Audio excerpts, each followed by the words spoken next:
Oh, thank you, John, for recording. All right, I just want everyone to know this is my very first hybrid meeting. This is going to be a little bit choppy, but we're all going to be really patient and understanding. I'm Pat Nelson. I'm the co-chair of the Middle School Building Committee, and I call this July 28th, 2022 meeting to order. I'm going to start by calling the roll to make sure everyone's here. We are recording this. I think I said that.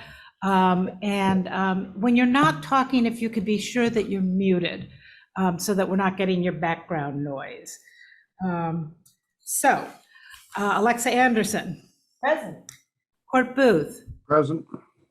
Thank you, Court. Heather Bout. Present. Frank Cannon. Saw him. Oh, I see you, Frank. Thank you. Peter Fischelis. Present. Don Garelio. Present. I think you missed Justin Cameron. But he's not a voting member. Oh, but you still need to take roll. I need to take his role. I think so. I don't know. No? All right. My fault then, Pat. All right. Keep going. Okey doke. I had this down. Lori Hunter. Present. Matt Johnson. Present. Pat Nelson, I'm present. Chris Popov. Present. Charlie Parker. Present. Matt Root. Present. And Stephen Stashewski. Hi, Stephen. This is great. It looks like we have all of our voting members here today. This is a very important meeting, and I'm glad to see that everyone is with us. Before I call this meeting to order, I just want to say a couple of words. One of our goal today is to truly understand what our current dilemma is. And I will try to simply state our current dilemma. Our dilemma is that we have a fabulous design for a wonderful school, and we have a budget that exceeds the estimates that we have current estimates that exceed earlier estimates. So that has created a dilemma for the committee and for the town. Our goal today is to listen and to listen respectfully so that we can all have a baseline understanding of what the opportunities are for coming in line with the budget, what the challenges might be, and what the impacts are of any of the decisions or the recommendations that we might make. So that's going to take a lot of listening. But today also is going to take a lot of contribution. So we're going to be looking to all of our membership to contribute at our discussion points. This is not a time to hold your tongue. It's not a time to worry about whether or not what you're saying is smart or bright or whatever. But we want everyone to contribute, because we're a committee that's charged by the town to really consider all of the factors of building this building. And we've done a great job so far, and we're going to do that same thing today. We're going to follow the agenda, we're going to stay focused, and we're going to ask everyone to raise their hands, and we are going to do our best to call on people. It's a little bit hard to see the screen, but between Lori, Dawn, and I, we will do our best to call on people when they raise their hands. So having said all that, we will start the meeting with the approval of the meeting minutes, starting with the Sustainability Subcommittee meeting, May 9th, 2022. I assume people have seen these minutes. Is there any discussion or concern about those minutes? Seeing none, does anyone want to move to accept those minutes? Thank you, Stephen. Second. Second. Second, in case you couldn't hear that on the. All in favor? Or do we have to have I think we have to have a roll call because of the hybrid meeting, and we have, I think, to meet a quorum, we have our remote I would only have members. the Sustainability Subcommittee move it and vote it. Oh, sorry. Oh, right. Okay. Okay, Sorry. Sustainability Subcommittee. Stephen, you're on it. Yeah, you moved it. Seconded. Thank you, Matt. And can we have a roll call vote of the Sustainability Subcommittee? Matt, could you call the members of your committee? Yeah, I can lead that. Charlie Parker, Yes. Frank Cannon.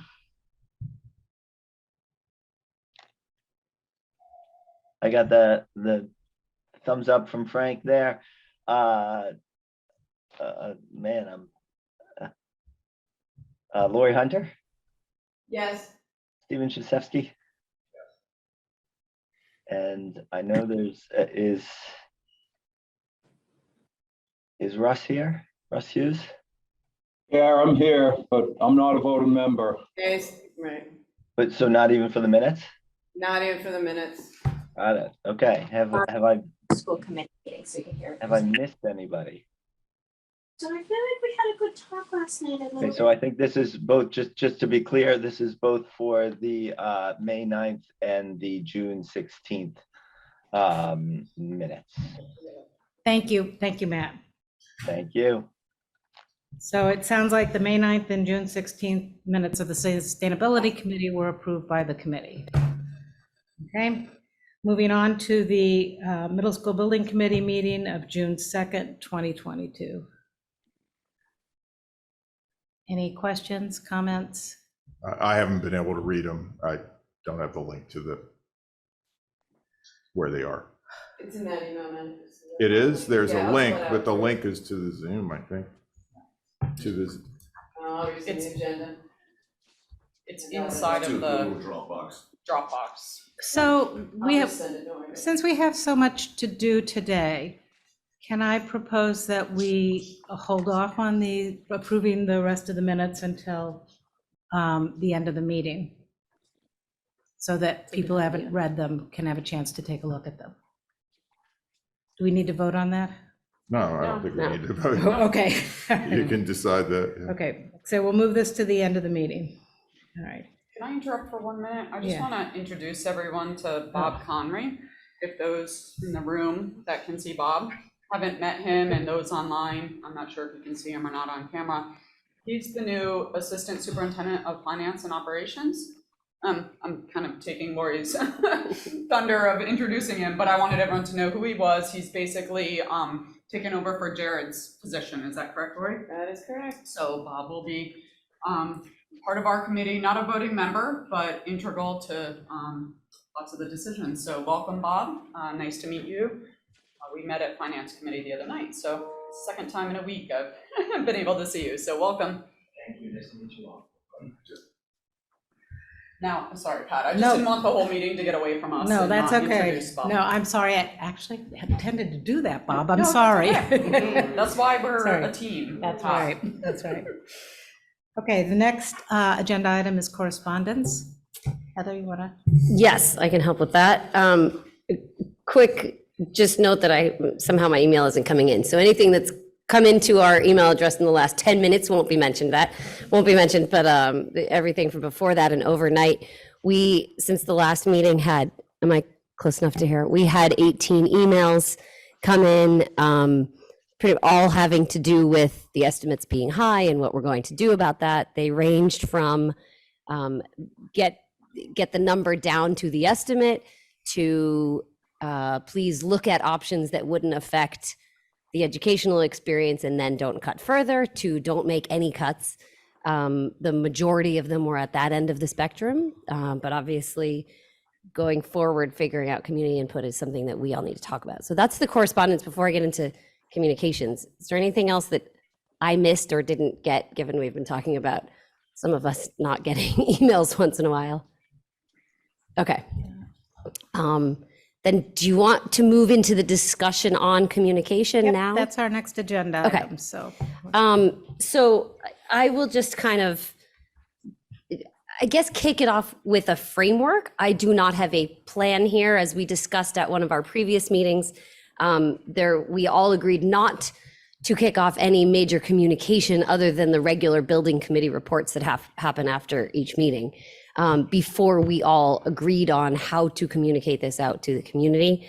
I think what's important is that we need to talk, as Pat mentioned in an email to our committee, we need to talk about how we share input, how we share status out to our community and look at options for how we best want to collect community input. We've all stated from the beginning that community input is important in this process, and so it's a matter of how we do that. I can kind of go through a couple of options that I've thought through and throw them out, and then we can get feedback from the committee. Does that make sense? Yeah, Heather, could you just mention some of the information that has gone out so far to the community, the Concord Journal article, the updates? Yep, what's happened, what's come from us is purely updates after each meeting. So after primarily I think what's relevant here is after the last meeting, the building committee report went out. It goes to our distribution list, which includes, and we've been through this in the past but for anyone who's new and as a reminder, our distribution list includes the entire school committee distribution list, subscriber list, and it includes multiple different contacts and groups throughout town. So it goes to boards and committee, it goes to the chair of all boards and committees in town, obviously to the finance committee and select board. It goes to various groups, basically all of the groups who we've had focus groups with in the past. So it's a pretty broad list. And then it also gets sent to, actually, it's did this one go out? It also gets sent to the school community through ConnectEd.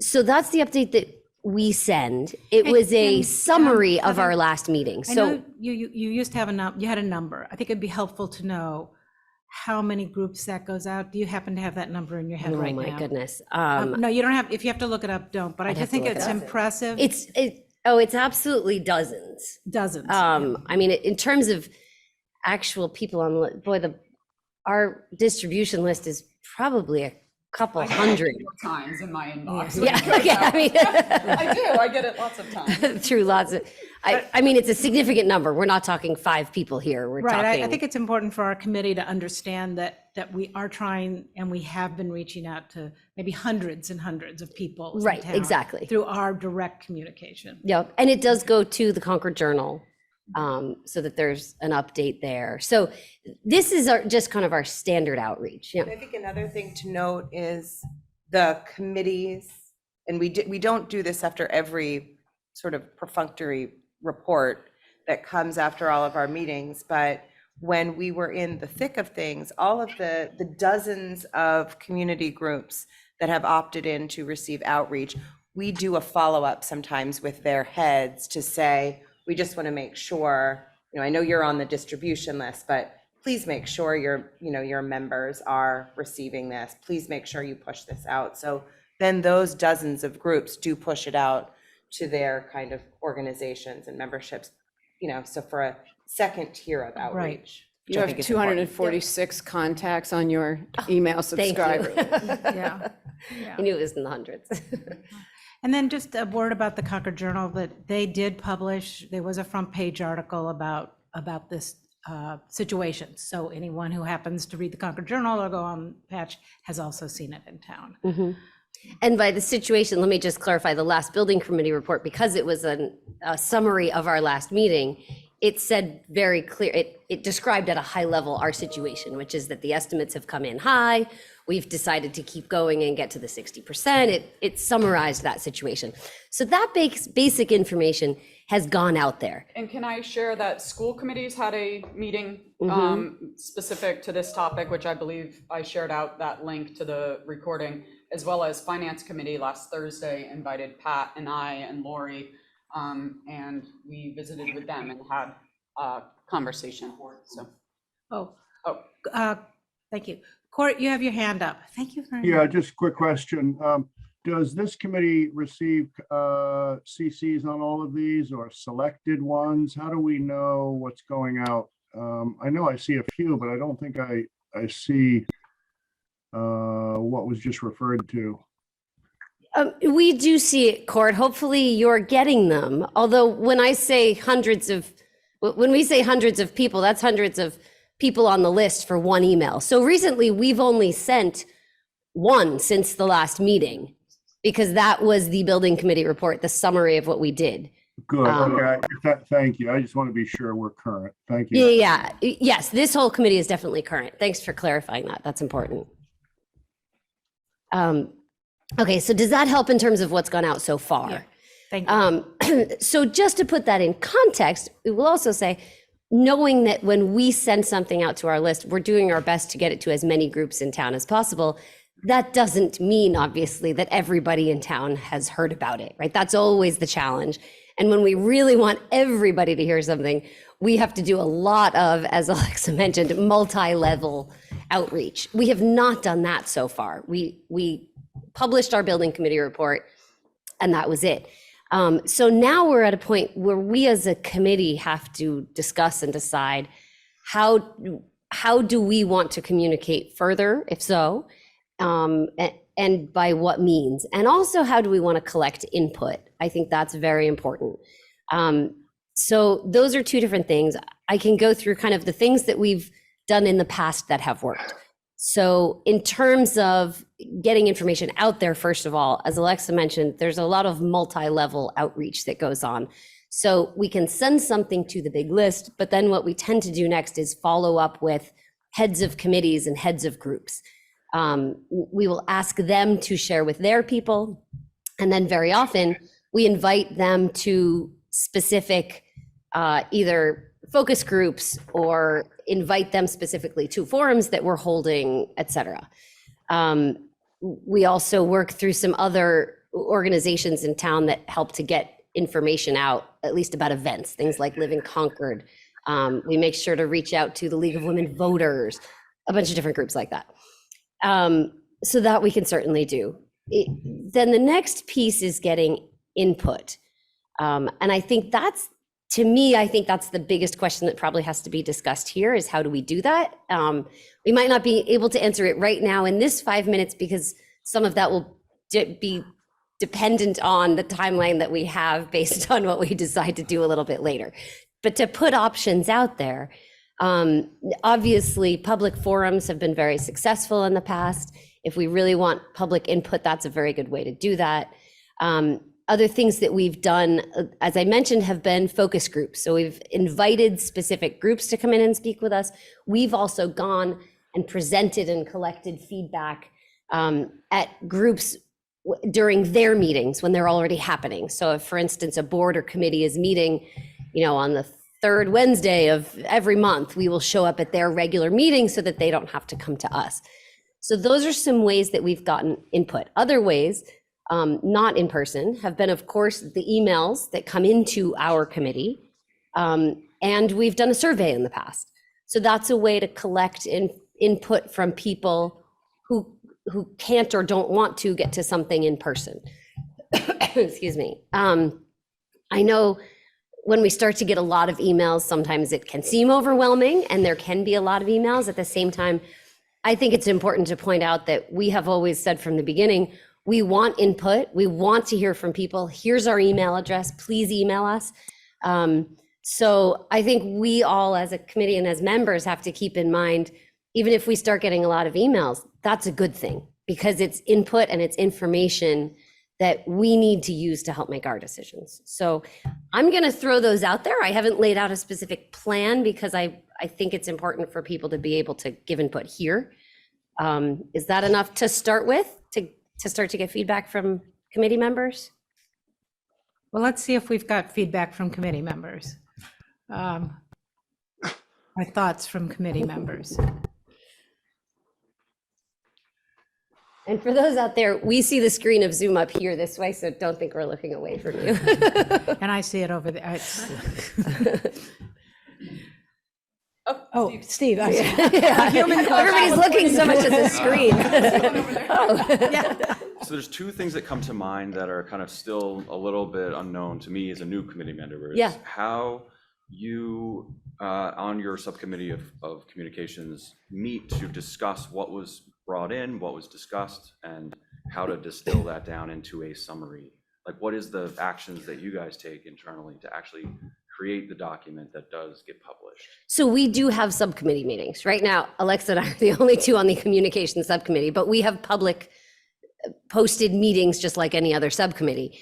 We haven't recently because basically we've been in kind of basic operations mode. So to send out the building committee report, we don't need to have a meeting. We actually have someone who writes, we have someone who does work for the schools who watches and listens to these meetings, sends a draft.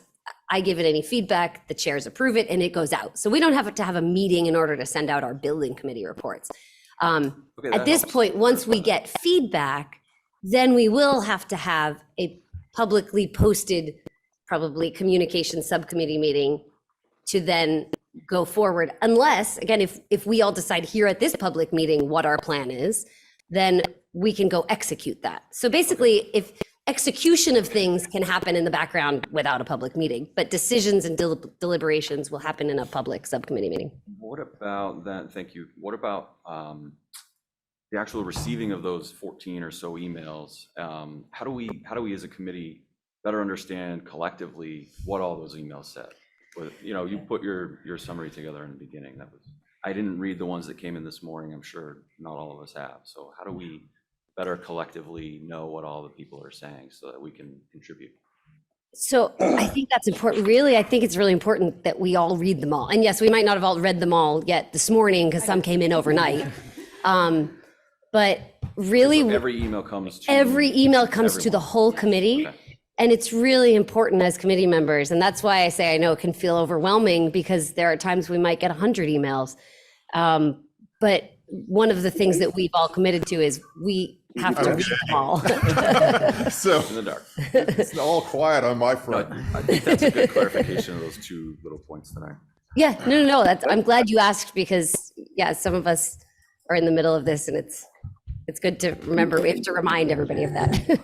Heather, I think that we have at times sort of looked at the massive amounts of emails and sort of tried to break it down into what people are saying. We have. And that's been helpful for the committee.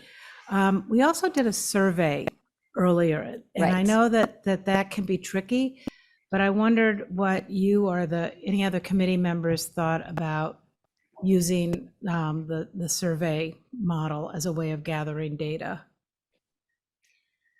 I think that's certainly an option. I mean, I can share some feedback or if anybody else wants to, they can first. Looking for other hands. Yeah, let me hear from the committee. I'd be curious because there were some questions about the survey the last time we did this, and I just wondered if people felt that was a helpful tool or not a helpful tool, or I'd like to hear from committee members.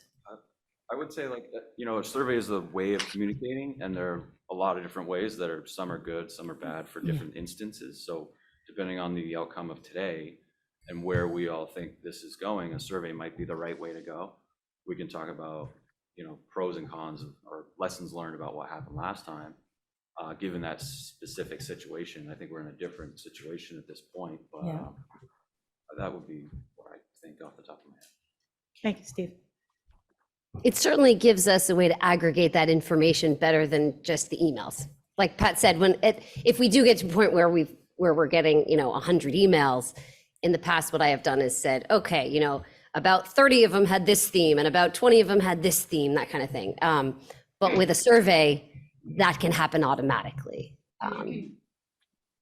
You can also get into layers, like some of the emails I read this morning said, oh, I support,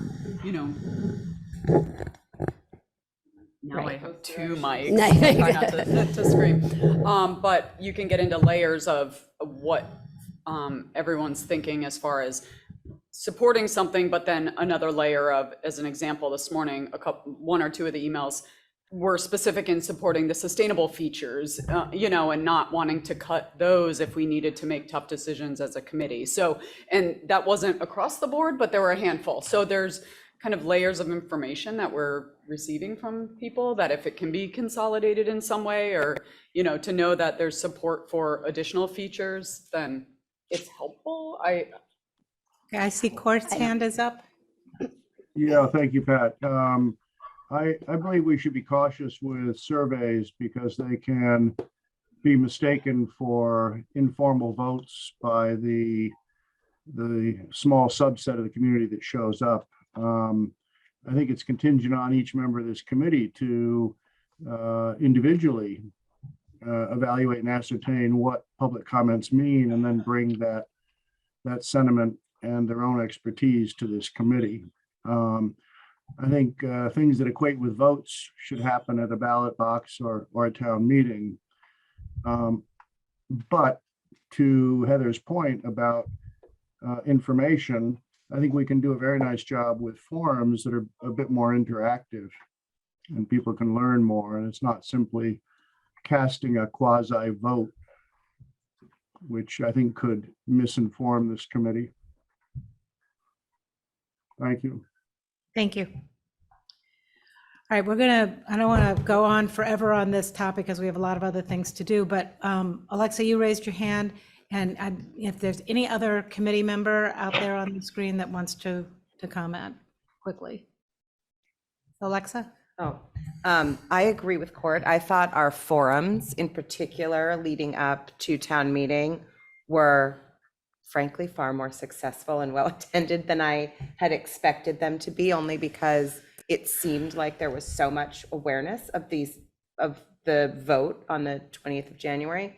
I would only say in this regard, there are going to be, I think, a lot of tricky questions to answer. We were talking about the design, the project, the money, all very things that were very clear. And, you know, I would just caution that if we were going to do forums this time, we need a little bit more diverse experts. Like when I watched the finance committee meeting, a lot of those questions were challenging with respect to timelines and how to vote and how to advance these kinds of things. So that's the only thing I would say.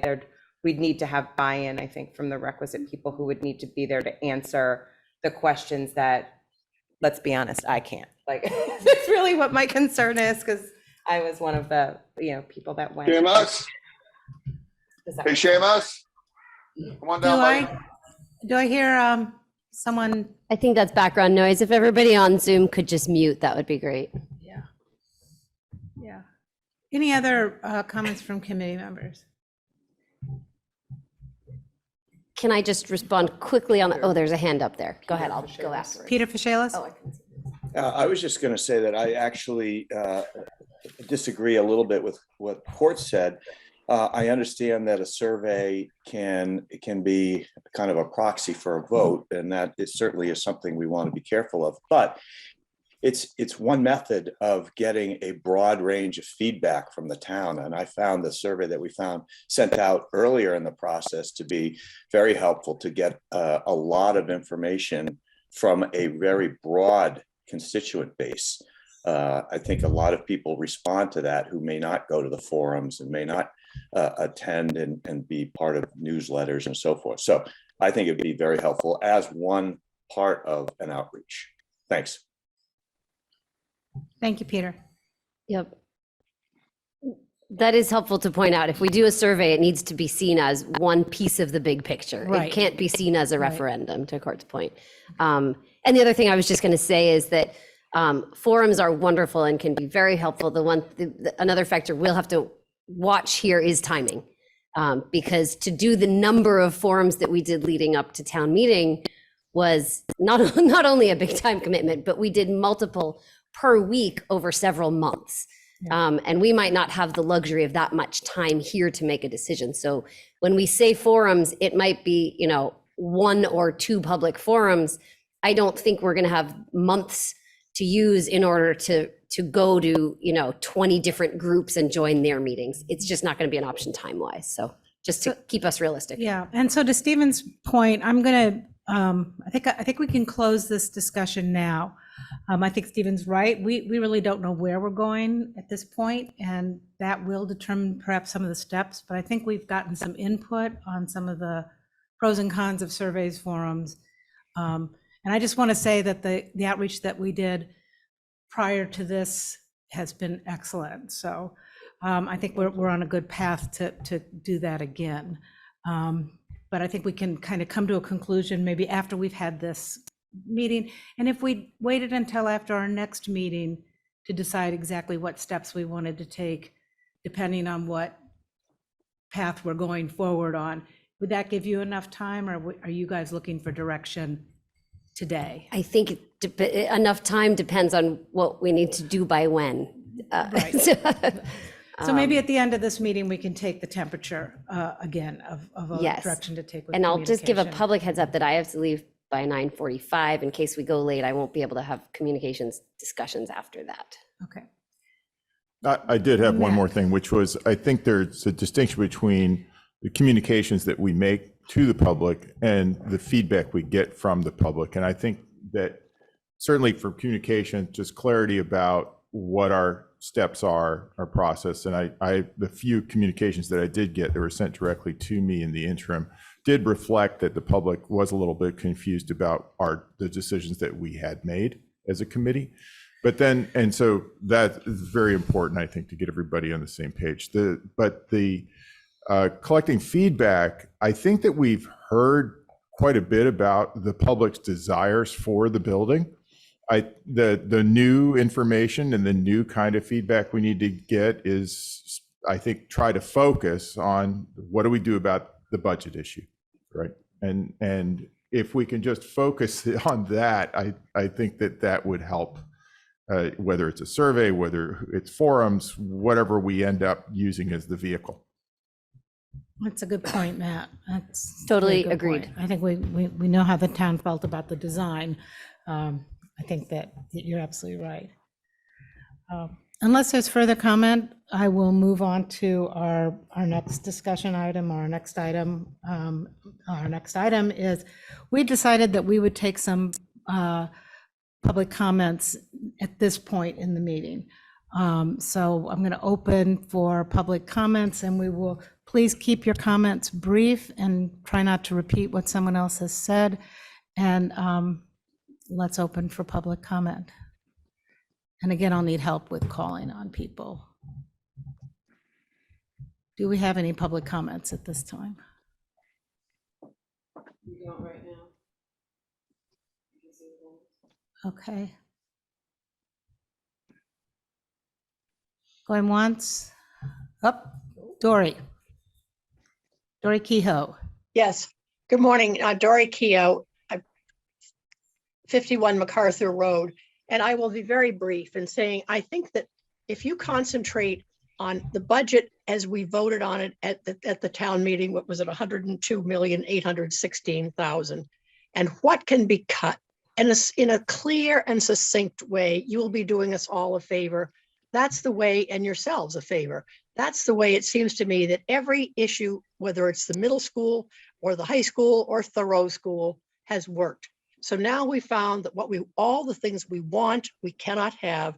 I think it was very clear, the vote, and I would like to put in a word for the fact that, yes, costs have risen, but they have also risen for taxpayers as well.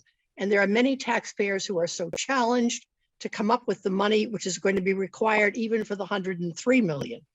To say that, please, I know we'd like everything, but if I want extras in a budget, then maybe I should be asked to pay for it. Just like we go to theaters and we say, donated by such and such a person. So if we want extras, get your money together and come in with an offer. But we cannot keep going to the same people who've lived here and are now hanging on by a thread. We cut in the high school budget. Some of those were good cuts, some were bad. I hope we've learned. But I really, really think that's the way to go now, and not talk about extraneous things like wants. We have needs. Thank you very much. Thank you. Thank you, Dory. Thank you. Wilson Kerr. Yes, hi, can you hear me okay? Yes. Yeah, first of all, thank you for all the work you guys are doing. 7:30 is an early wake up in the summertime. Really appreciate seeing. It's nice to see you guys all together. I will spare you the video of my bleary eyes. But I just give a bit of a counterpoint to what Dory just said. First of all, as we learned at the last meeting by the presentation at the town meeting that Lori gave, there is tax help available. And I hope all elements of this can be presented. One of the things we don't want to do is not recognize the fact that 2 years of work went into this process. There have been cuts in various areas, and there's been compromises, and there is going to be sharing that's going on right now. What we've experienced in the last year since the town vote is historically unprecedented. 40 years. Joel, you're not on mute. Joel, we can hear you. You're not on mute. 40 years of inflation, no one's ever seen anything like this. This is unprecedented cost increases in material goods. The town voted for a school and a plan. We are not talking about a regular school that could apply to some sort of cost per square footage. So while everyone is concerned about expenses, and Dory certainly brings up good points, and no one wants to spend more money than we need to, I think the whole picture should be painted by this committee. There will be people engaged in this discussion that were not engaged in the original discussion. At the same time, this committee should recognize that we voted for a school, not a number. Anyone who's trying to buy a car, anyone who's buying anything these days in the last year since this happened, the last 6 months, realizes that there has been material cost increases, and we should be very careful about cutting the education of our students to save a few bucks. Thank you. Thank you, Wilson. I cannot see the name of the, Ned Perry. oh, Ned. I'm sorry, Ned. I can't read your name and I can barely see your face. So go ahead, Ned. Thank you very much, and thank you for all the work that you're doing. Edward Perry, 362 Bedford Street. 20 years ago, as I was moderator of town meeting, we were trying to get a program going to rebuild our elementary schools. And we voted a number, and that's what you do at town meeting. You vote a number, you don't vote design, you vote numbers. And the process went forward and got way out of hand. And at the next town meeting, the process was voted down and it started over again. I would caution this committee to stay within the voted number, wherever that requires as far as design goes. I think there are plenty of design features that are what I would call golden features rather than pragmatic features.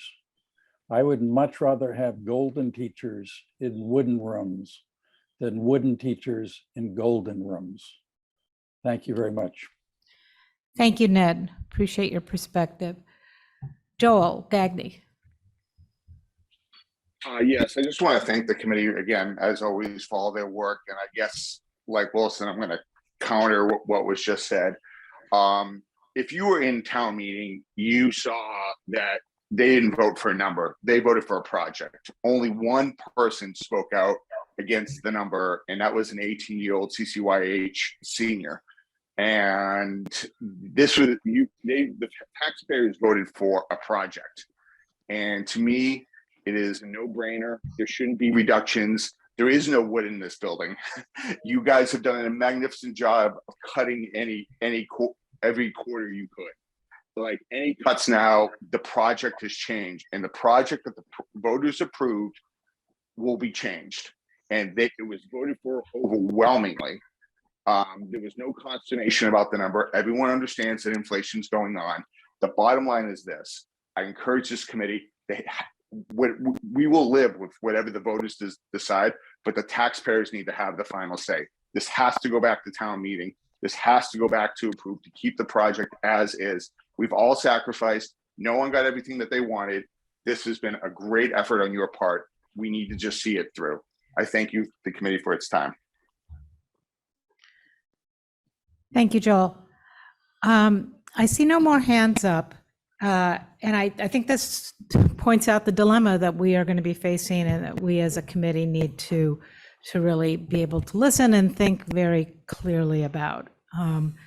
So I'm going to move us on to the OPM update from Hill.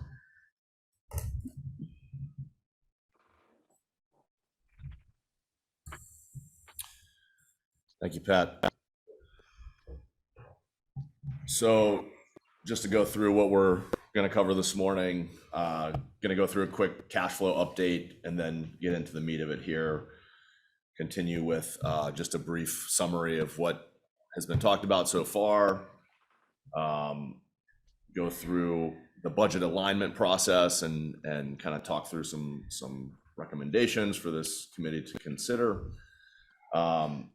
Go through the questions that have been received by committee members and responses that have been provided by the professionals.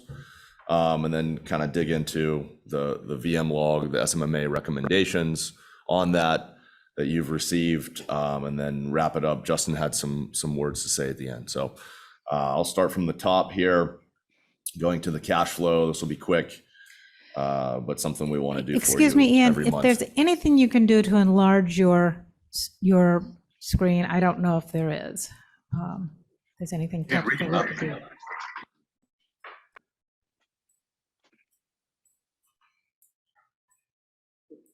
There's no full screen mode. He's got all those menus and stuff Yeah. at the top and the bottom and I don't want to take I up a don't know lot of what time app this doing is, this, but Bluebeam. I tried to print it out and I couldn't even do Yeah, that. just often at school committee, we all log into Zoom. So Oh, that we okay. can see it here. Okay.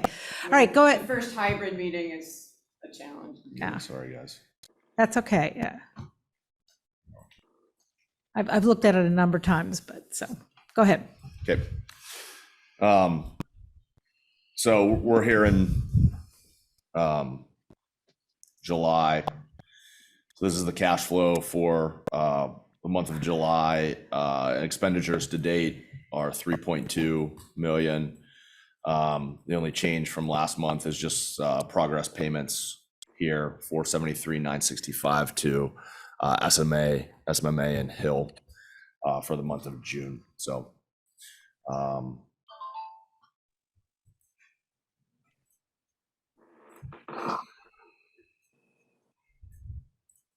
and then this is the overall cash flow graph as well.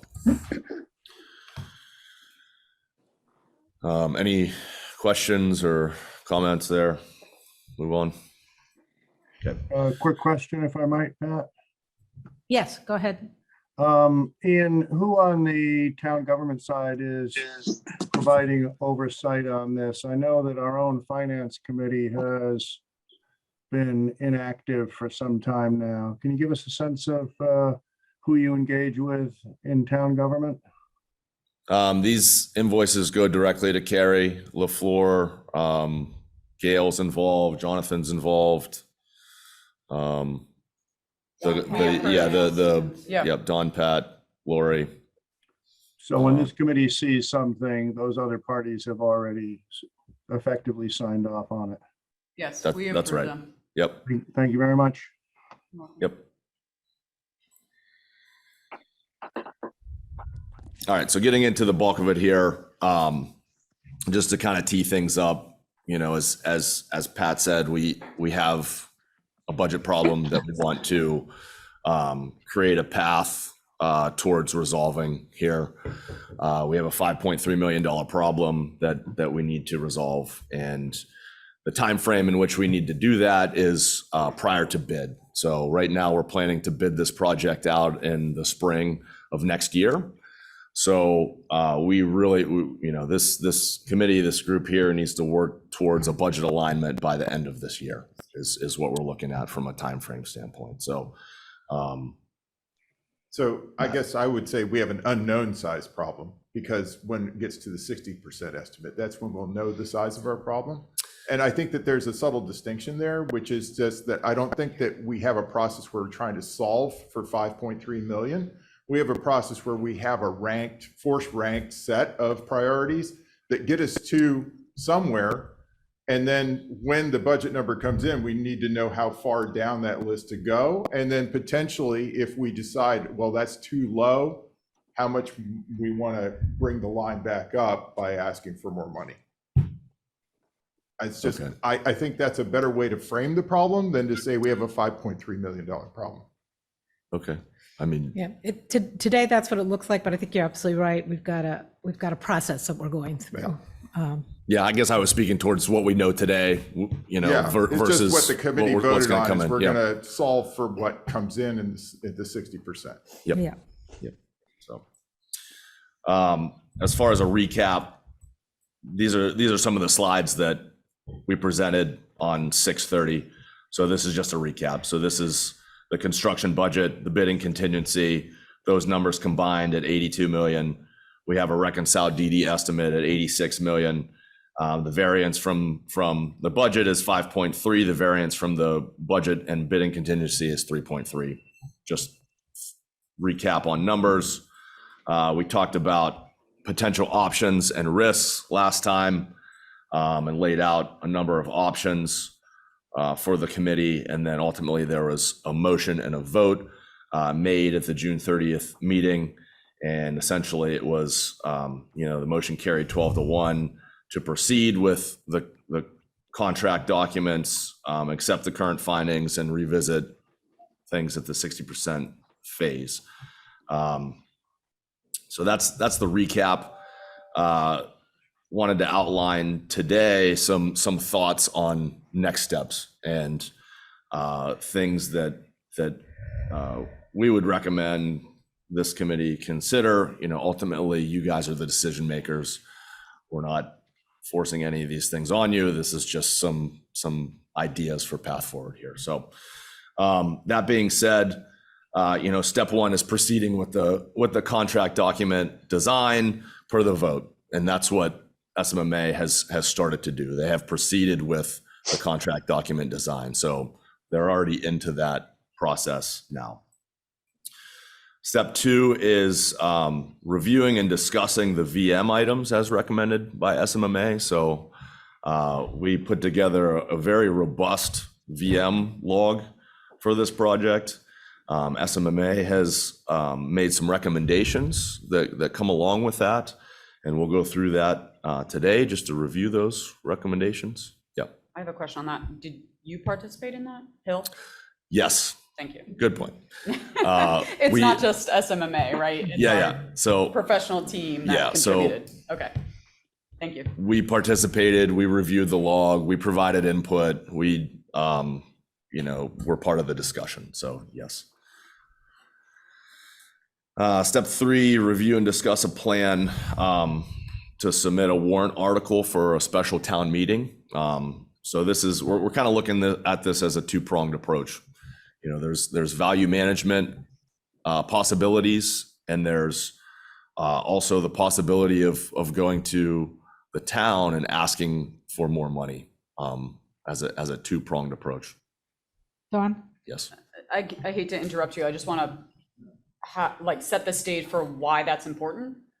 Yep. Can you, I can explain, but I was gonna let you do it if you want. Why would we need to go back to town meeting? What would be the ultimately, by again, we need budget alignment here. So we can't go out to bid without the estimates aligning with the budget. So there's only a number of ways to do that, or a combination of ways to do that. So it's either cutting scope or increasing the budget, or a combination of the both, right?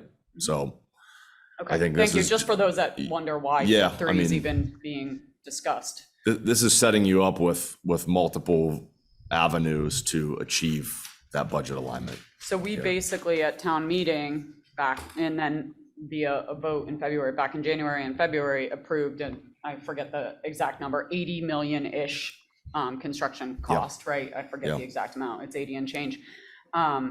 We can't go out to bid if our estimating is not in alignment with that, essentially suggesting that it could cost more without a plan to get it to that number that town meeting and the ballot voted on.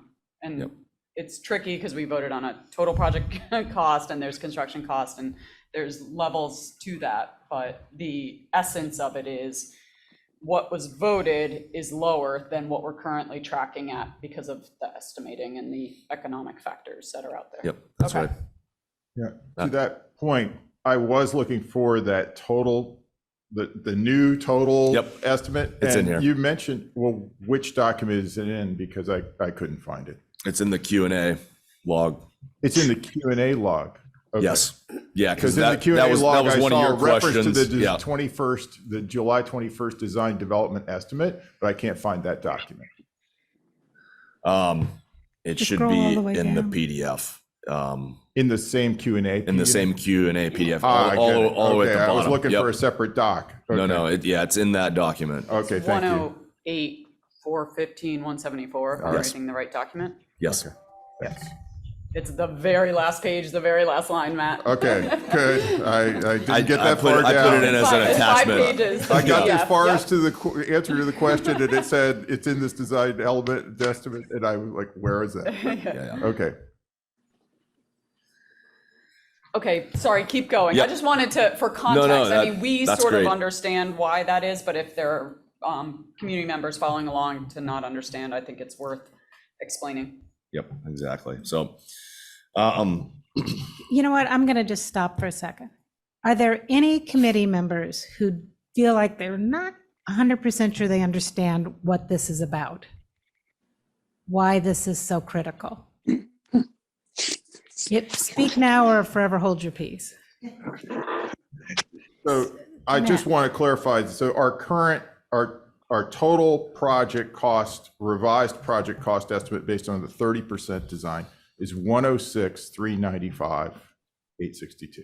That's the target that we need to be able to go out to bid at, right? 106 something. Yes, I put the contingency. I read the bottom Right, line. the I contingency apologize. is for that. after the Yep, bid. no, All right, When- so you're If right. the you're bid comes in subtracting out high, the then it contingency. applies, but if it Yes. doesn't, it's 106,395, Yes. okay? So that's where we're at right now versus a 102,8. Mhm. So we're at a little over, that's interesting. So how is that? So the gap is less. Yes, and I can tell So you why, that's because we've intriguing. already Okay. signed a contract with our professionals for a certain So amount, their and that is a prices aren't going percentage up. of, so yeah, that's why these numbers get really tricky. If you kind of Yeah, look, but it's weird that it goes down. How well, that's does it- because we already have a contract. Uh-huh. So those numbers aren't changing, so, sorry, Okay, I we're just wanna getting into make the su- weeds. Yeah, I want to make sure that we have clear questions and clear answers and. No, but yeah. it's good to know. I mean, we have less of a problem at a total project cost than we. Yeah, the soft cost number did not increase at the same rate. Right, that the- so yes, like, for example, it's- if you now take the 2 million of recommended VE, we're getting closer. Yeah, okay. Which is true, but I think that the issue that we want to be really clear on is that we cannot go to bid if the estimators are saying, this is going to cost this much money, and the contractors who would bid on it can only see that we've been approved for this much money.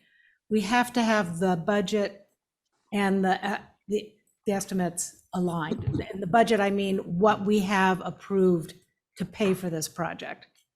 And can I just be clear on something? If it does come in high, because you can't control that, you can only control what you vote. If it does come in high, you either have to have deduct alternates to get you down to the number that you've approved, or you have to rebid it. So those are the two pathways to, if this does come, because again, no one can control what bid numbers come in at. So those, if it does come in high, we vote X and it comes in X plus whatever, we either need to have deduct alternates to accept to get us down to that number, or we need to stop, rebid the project with changes. Or So we need those a are- $2 million bid contingency. Or we, yes, I mean, that's like, yeah, Okay. yeah. All right.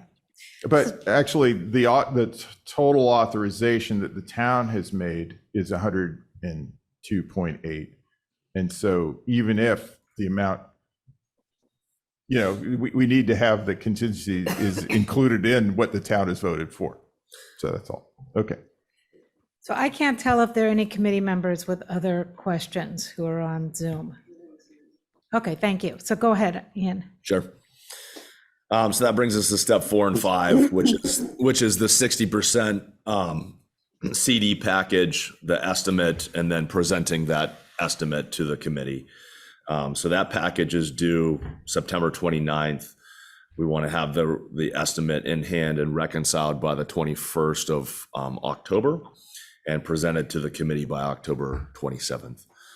Just as some placeholders to think about for where we're at in the process for 60% estimate. Charlie has a question. Charlie, go ahead. Charlie, you're on mute.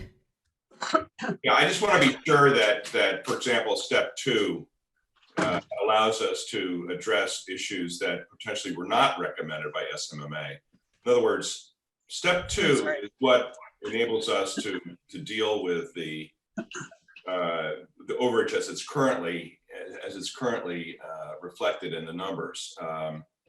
And there may be things that we think are possible that weren't on SMMA's recommendation list. So what is the scope of what we can deal with and what we can address under step 2? So Charlie, if you look at the agenda, we will be in item 6, talking about the questions that we got from the committee, which I believe cover what you are looking for, that we will have the opportunity to discuss that and to also have a response about the impact of some of the alternatives that are not on the list that SMMA lists.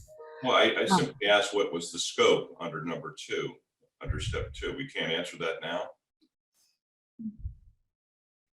Ian can't answer that. I think the initial thought was to go through the SMMA recommendations first and circle back to the rest. There's a very long list of items. Yeah, we need to understand what the SMMA recommendations are now that are not touching the program aspects of the project. That's our priority. Then we can go back and have those discussions. We're not going to cut off discussion, but we need to get through this first step first. There are questions that came up from the committee that we will be addressing today, and it just depends on how far we get today in our discussion. Yep. Okay, Ian. Thank you. So the next thing we wanted to do for you guys is just go through the questions and responses, various questions that we received that have been passed along over several weeks here since we met on 6/30. So we've documented them. I can certainly go through the responses one by one here and talk briefly, or how do you want me to address this? Yeah. I would just high level. Does anyone have any questions about question 1? Is how I would, we all have the information in front of us. Basically, Peter was asking about implications of delaying the project. I think as a general rule, the answer is that typically delaying projects costs money, but we don't know what the economy and the situation that we're in with just volatility could do. Could it self-correct and it could save us money? We don't know. That's the crystal ball everyone's looking for. But I think in the information, you can read it. Does anyone have any questions on it? Sure, Steve.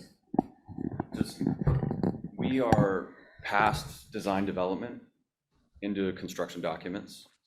And that means for SMMA and any architect building or designing a building, in that the end user requirements are complete, the design intent is complete, the directive of what the building should look like is complete, and they are developing details that are necessary to complete the project at a high level of accuracy and completeness. And I think that any discussion that we have right now about any other VE or cuts or changes to the design will result in either a delay or a lessen of quality of the construction documents. And the delay of the design is one thing that could be debated, but if we spend time of SMMAs or the other consultants focusing on VE items or cutting certain aspects of the building, I emphatically want to caution everyone in this room that we are going to be taking away time from SMMA, be taking away time from our mechanical engineer and the health team, who we've paid for a fixed fee. They don't have the time, they don't have the resources to spend spinning wheels talking about reducing the height of the gym or shortening the bridge, for example. I think that our best foot forward would be to let them design the space to a very high degree of accuracy so that our bids are competitive and nailed in. Because the biggest risk that I see that we're not really talking about yet is the changes that happen in year 2 of the project because of, oh, whoops, we forgot about that minute little detail that's going to cost exponentially more to fix at the end of the project. Because time wasn't spent early on in the construction documents phase, letting the team focus. So the delay of the project is a bigger risk I see that kind of overlaps all of what we're talking about. So this is specifically in response to Peter Fascialis's question about the cost of delaying. So, I guess my direct sort of point would be, when we talk about the VE items in step 2 or the next number of things, we really should want to know from Hill what impact to the design team will all of those things have, because it's outside of their original anticipated scope. They don't have the resources.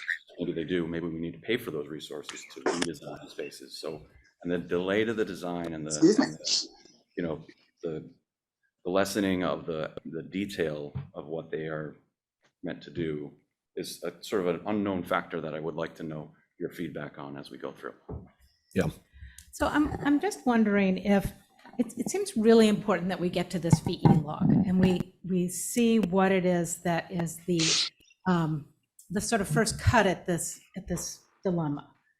And then we can get to Charlie's question and to the other questions, because it breaks down to a pretty simple thing. We have in this initial VE log items we can cut to reduce the cost of the project that do not impact the program, that do not impact the educational program. That is our priority. However, we need to know where we get with those cuts, and if there are any cuts from Hill and SMMA that we can't live with. So I suggest we move on and look at that VE log unless there's strong objection. I just had a question to contextualize those VE discussions.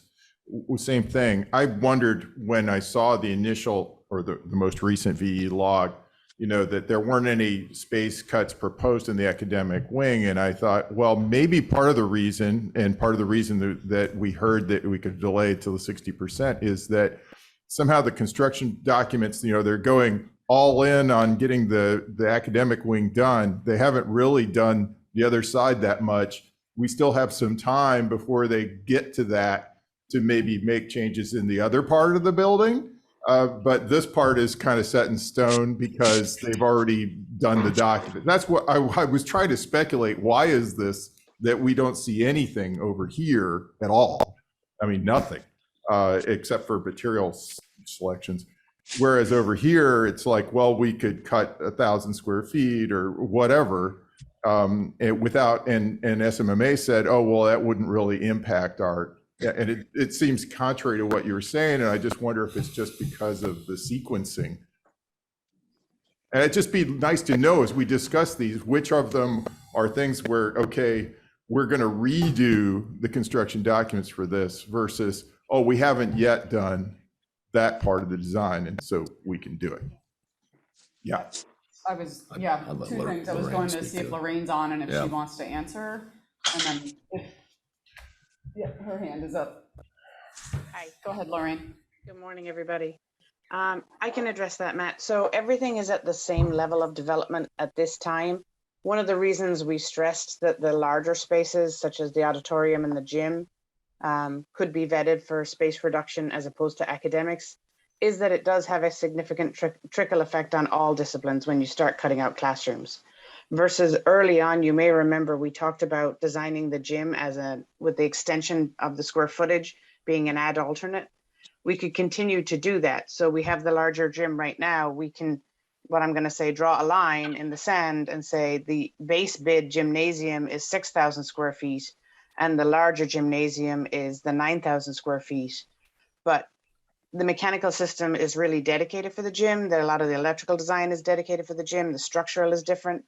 I'll say it's never easy taking out space, but it is easier than cutting a classroom here or a classroom there because it affects the entire geometry of the plan versus showing a line. I remember we talked about my North Middlesex project where we did very much do that. We did an ad alternate for a larger gym and a larger expansion. So it is a matter of practicality in some instances, in that, the larger spaces do provide a little easier path to size reduction than cutting out a classroom here or there, which has a significant trickle effect in a 3-story building, because you're not taking just one out. You're affecting 3 floor plans versus one singular item. Does that help? Yeah, I think so. Yeah. Okay, thank you.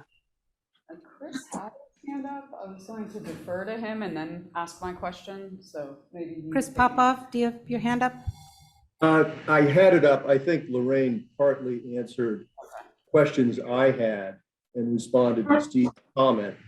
I just want to add, I think if we can't be flexible in redrawing and trust our design professionals who are very good at making plans, I just want to caution folks that I have to disagree with Steve. If you can't make changes at this point because of the DD drawings, I think that's underestimating the capability of our design team. If we have to make changes, we have to consider those. And that's really a preview, from my perspective anyway, when we get into some of the specific items on the VE law. Thanks. Can I comment on something that Matt brought up regarding academics versus more, let's say, public shared spaces? So just for perspective, when you go through the MSBA process, and I know we're not, but I need to, we keep holding that line of, you know, sort of following the process. It's tried and true. The state has done a very good job of a organized grant process. They're very particular in how they do things. The plan of the building has to support the educational plan. It goes through a facilities assessment subcommittee, an FAS. You look it up on the, it's like going through a thesis process when you present to them. They need the superintendent there, they need the author of the educational plan, and they need the architect. And in the report that you write, in the thing that you put in there with the ed plan, there's always an architectural response that says, this is what that means architecturally. Here's what the educators are trying to do. Here's what the space does for that. And as part of that process, the plan and the spaces are approved.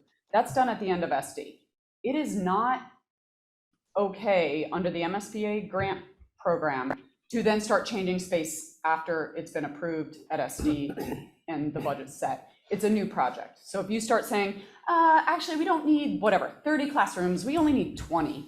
They're gonna say, whoa, hold on. We've already talked about that. We've already approved your plan as a support system for the educational plan. When you stray off that path, they stop you and it's a new project.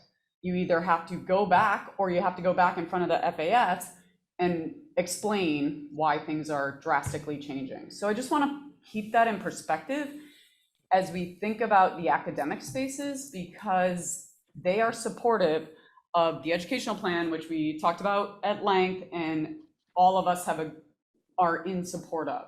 Team teaching, critical to the educational plan.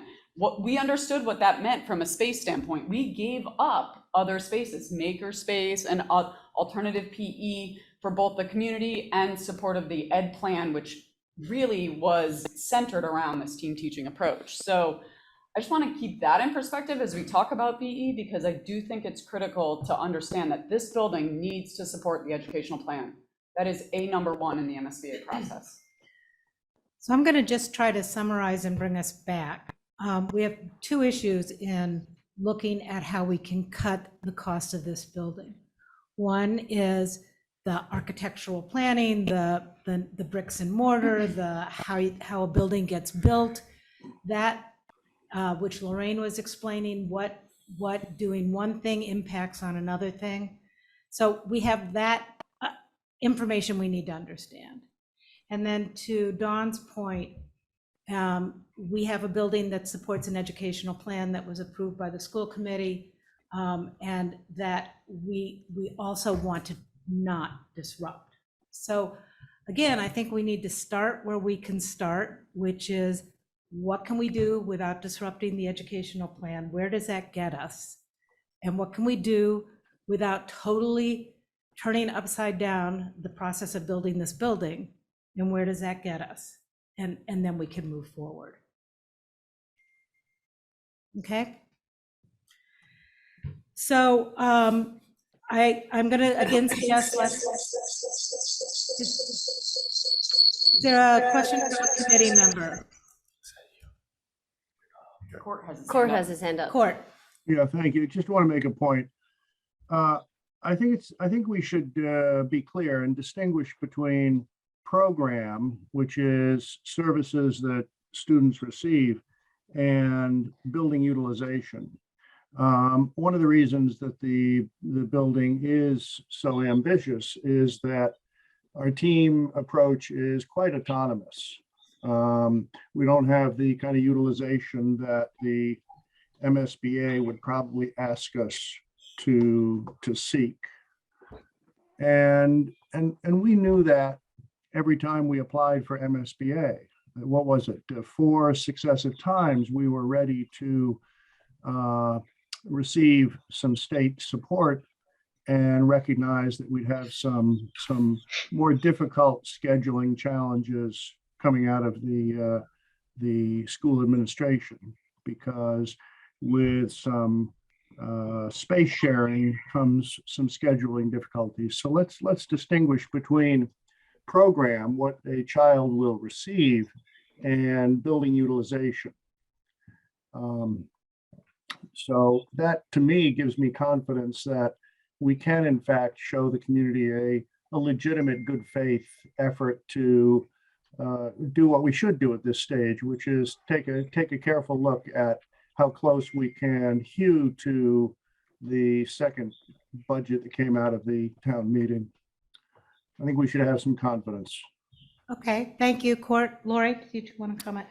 And I'll wait to be cued, because obviously we've prepared to talk on the impact to the educational space, given some of the questions that have come in. Justin's online from his vacation, here to offer that to you. But the proposed options to cut 3 science rooms that have been brought up, I'll at least in a quick minute give you the impact of that as it undoes the clean team. We've been very transparent about the purpose of the clean teams and teachers not moving and getting their own space and not sitting across multiple teams of students. If we were to take a science lab from each grade level, that disrupts it completely in terms of concept and vision. It also is an impossibility for scheduling in the way we currently schedule the middle school. You would force a whole nother process that would undo dominoes right on down the line. And Justin's vetted that out and can show it to you in great detail. The other questions that have come up and the one I'll focus on, I'm going back to the minimums I asked for in the ed plan after compromising through the process. The libraries, the other significant one that's been brought up. And to shave that further, we have given up the makerspace, which with the intention of using the common team areas, which means all 4 sections are around that. So I'll refer back to the science labs for a minute. If that's not there, you have 2 teams with that option and a third without. I don't know how that plays out equity-wise. And then the library needs to accommodate another portion of the makerspace. It needs to be a place where we can bring a whole class of students. It needs to be a thriving, rich, robust media center the way we're envisioning it. I toured the public library the other day. They have a traditional makerspace, a digital makerspace, a podcast center, on and on the list went. And I think that's a pretty clear message of what the community is hoping for. They want a visionary building for 50 years. And I think to take some of these considerations does jeopardize the ed plan significantly, if not make it impossible to accomplish. And I am going to advocate for that with this committee very strongly. There are other options here besides touching the ed plan, and I think we need to be really focused on those. Thank you, Lori. So again, I'm going to propose that we continue to look at what we can cut now, and maybe this, everybody has had a chance to look at the VE log. Let's touch on that. I don't think we can go through item by item, but if anyone has specific questions about an item on it, and if maybe Ian, you can give us a summary of where that gets us in terms of cutting the budget, then we can continue to move forward in this discussion.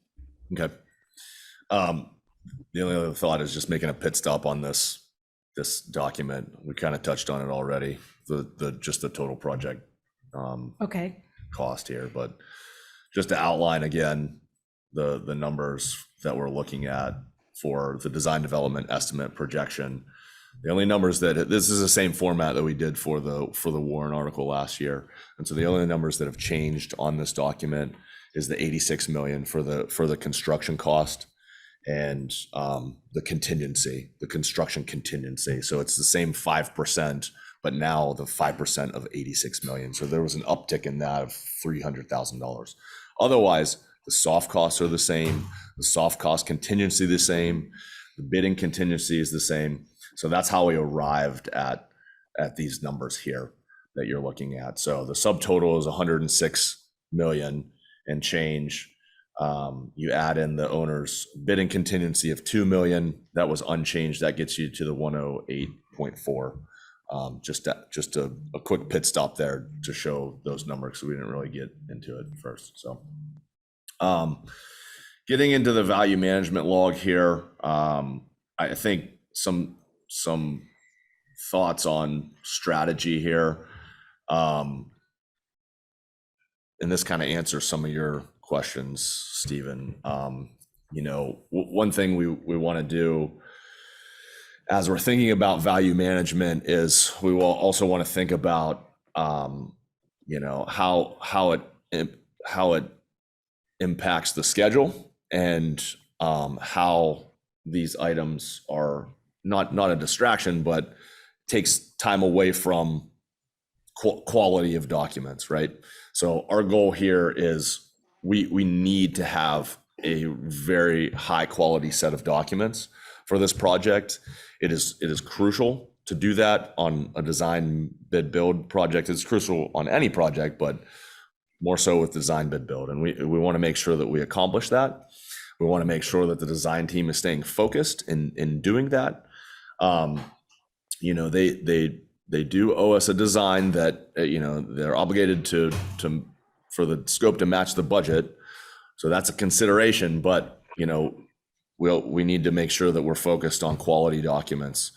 And some of the strategy with the value management here, I think, is there's $2 million of recommendations and things that we think are pretty easy changes, for lack of a better word, that can be done without shifting focus too heavily on big value management items. So Lorraine, I don't know if you have anything to add to that, just to kind of tee things up.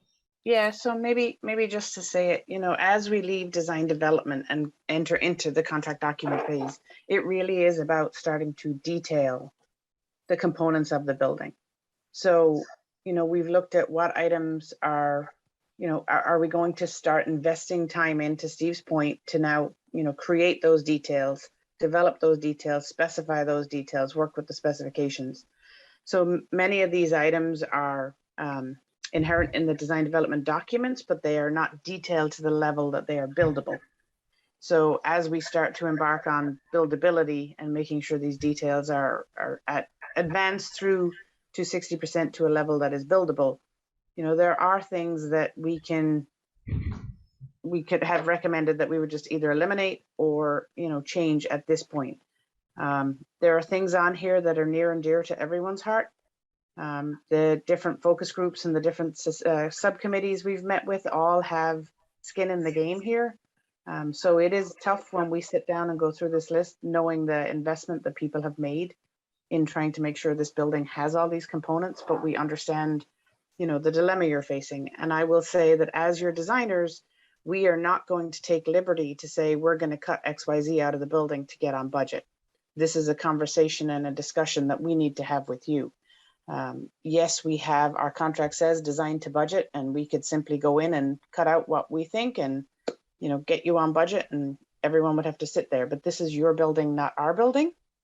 So this needs to be, a compromise, and is, a good word of saying this, because as we went through this list, we know that there are people on this call and people on focus groups who've participated who feel strongly about some of these items.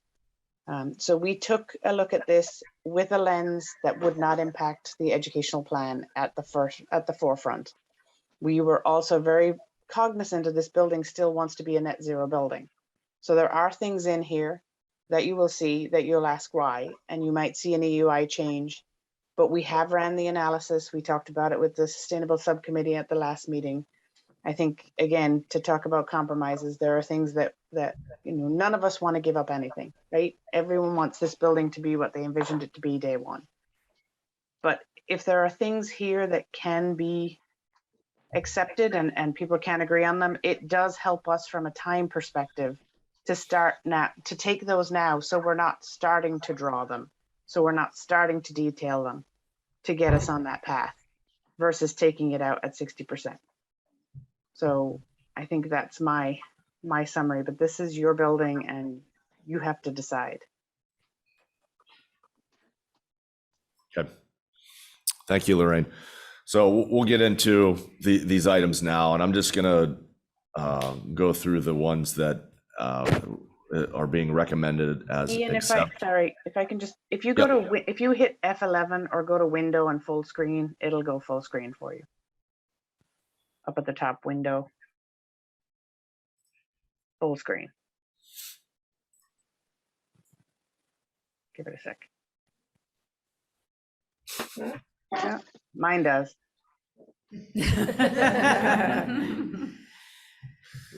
Blue beam. Sorry. Yeah, that's a little F11 better. looked like it would work.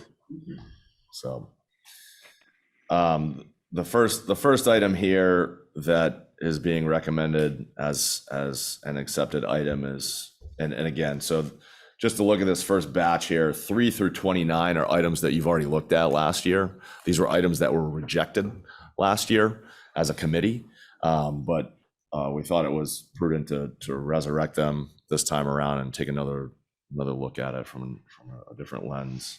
And so that's 3 through 29, and then 30 beyond are all new items to be presented. So the first one is number 3. It's reducing the number of outdoor classrooms on the south of the academic wing from 4 to 3, and that's a $53,000 savings. 17B is removal of the interior light shelf. That's a savings of $122,000. Lorraine, please jump in if you have anything to add or commentary on any of these as I go through. The next item is number 30.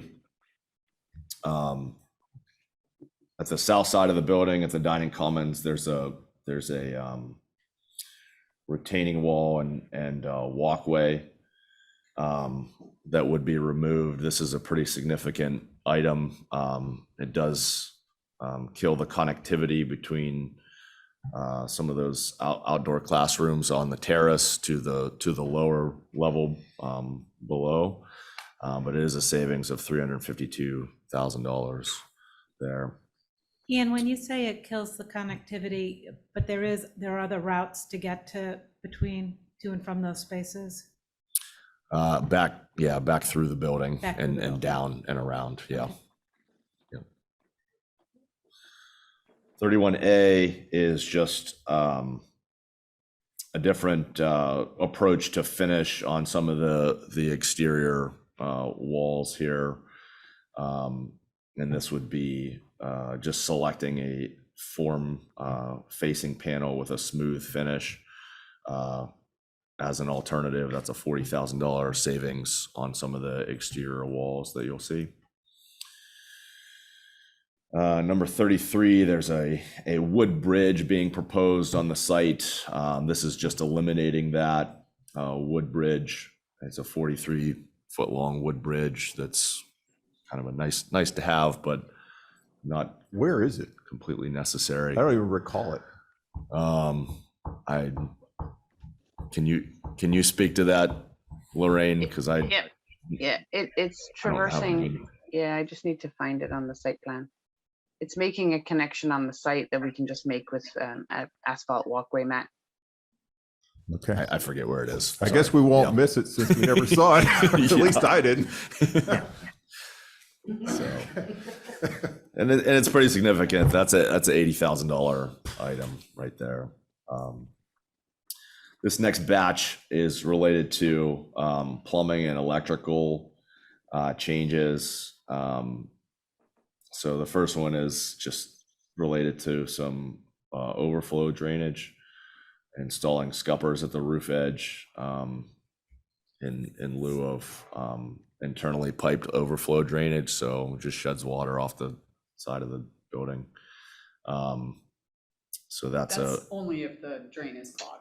It's a Right. backup. yeah, Just so- yeah, just for as a clarity. secondary. Yeah, it's not every day that it rains.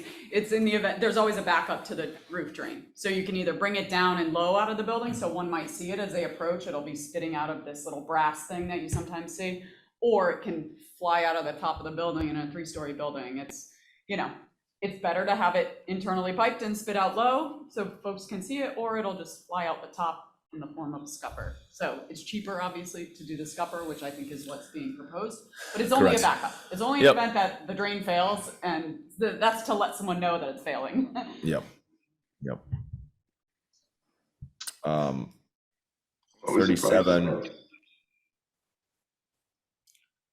30, sorry. The next two items, 37 through 41, Yep. are all material changes that we've been seeing over the years. The electrical contractors are bidding the jobs and then coming in and say, hey, can I do this instead of that? And we get like 10 cents on the dollar when they come back and offer you to do that as a credit. So one of the things that we have been doing is some of our jobs is, making this change upfront and getting it into the bid documents. So we have this conversation with our team because some departments and some building departments, even though it is allowed by code, are not a fan of this.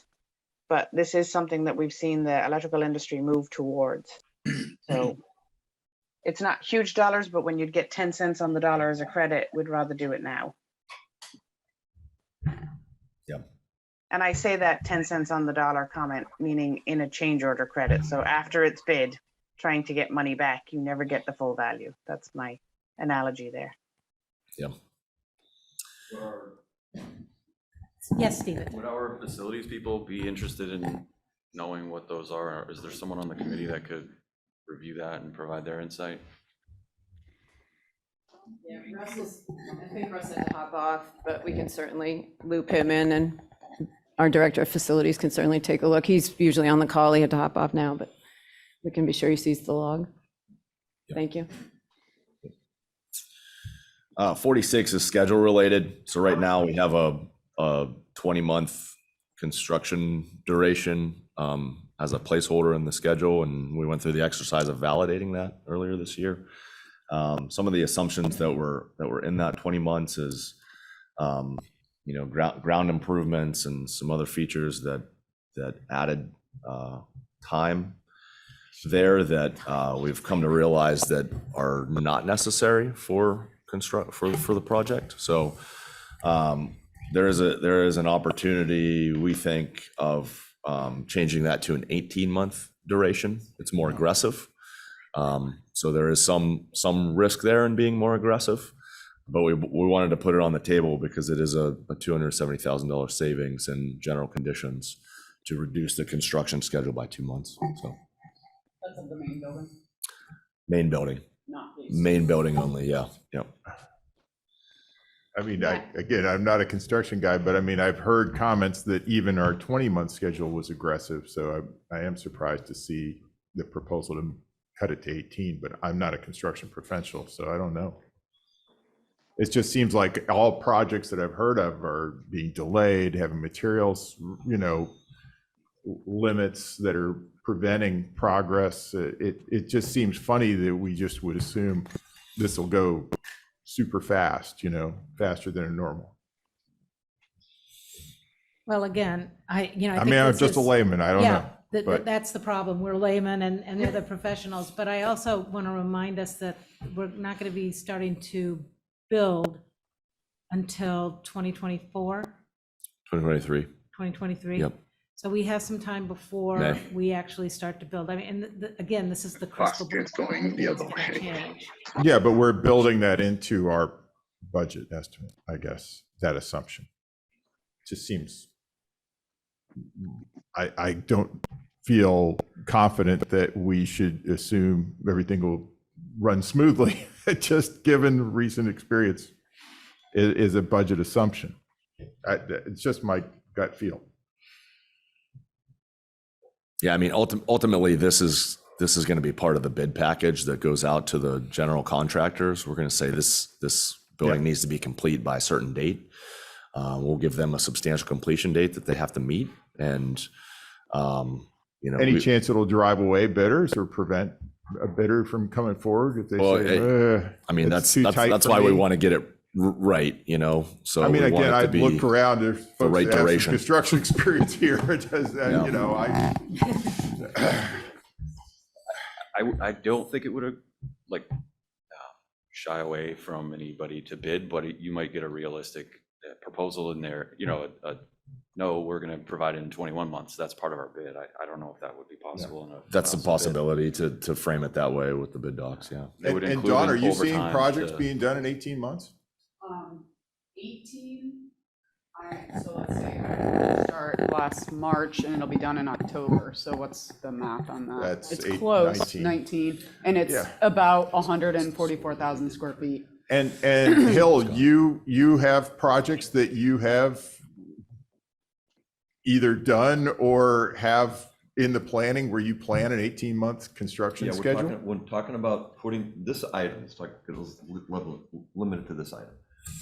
We're confident that looking at the projects we've done and looking at the analysis we've done on this job, that we are confident that when the bid documents go out and that schedule that we've quote reduced it to on the VE is going to be absolutely makeable by the general contractors when they see this. And yes, we have. So you have projects that have been done in 18 months? I'd like to. I don't have them right now. I'd like to, because one of the analyses we did were all the projects we had done and what the dates were.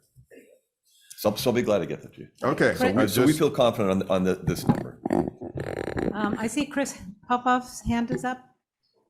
Yeah, just we're a little after 9 o'clock, and I know some of us, Heather had mentioned, we have to jump out of this meeting. I'm wondering, given where we are in reviewing the VE log, would it make sense for those of us who have questions or comments about some of the items, all the items, whatever, to write those up and send those to the committee chair so those can be passed along to the design team for answering further questions about specific item numbers on the log? Does that make sense? I think that makes sense. Okay. For questions to come through us back to if there are some from the VE log, that was ultimately, I think, what Chris was saying, was instead of getting into the detail with questions today, but to high level, send them through, and similar to what we did. Yeah, we can do the same exercise. Respond. Yeah. Was that your question, Chris? And if we say yeah, yes, I think that's right. Just in the interest of time, because I know, for example, no, I appreciate that. Yeah, I've identified 6 big ones, but if I were to spend the time even briefly asking questions and describing my comments on those, we take up a lot of time this morning. Yeah, and that's a good point. I think we were hoping to high level speak to this, but set up the next meeting to dive into some of the details. So preemptively asking questions on that would allow the next meeting where we dive into the details to be more productive, in my opinion. Good plan. Let's try to move carry on through this. Okay. Yeah, and the next 3 items are related to insulation. So one's 47's under slab. The other ones are just exterior wall insulation and roof insulation, reducing some of those from various dimensions, 4 to 2, 8 to 6, and 10 to 8, reducing insulation. And there's combined pretty significant savings there. 53 is combining the gym and auditorium air handling units, creating some efficiency there. 54 is changing ceiling types in the corridor. 54 is changing quarry tile in the kitchen with epoxy flooring, which is a pretty common approach in a lot of schools, facilities. 61 is reducing slab thickness in the classroom wings, but maintaining a 5-inch slab at the auditorium and gym, something that the structural engineer was comfortable doing. Eliminating the vape detection system is a $48,000 item.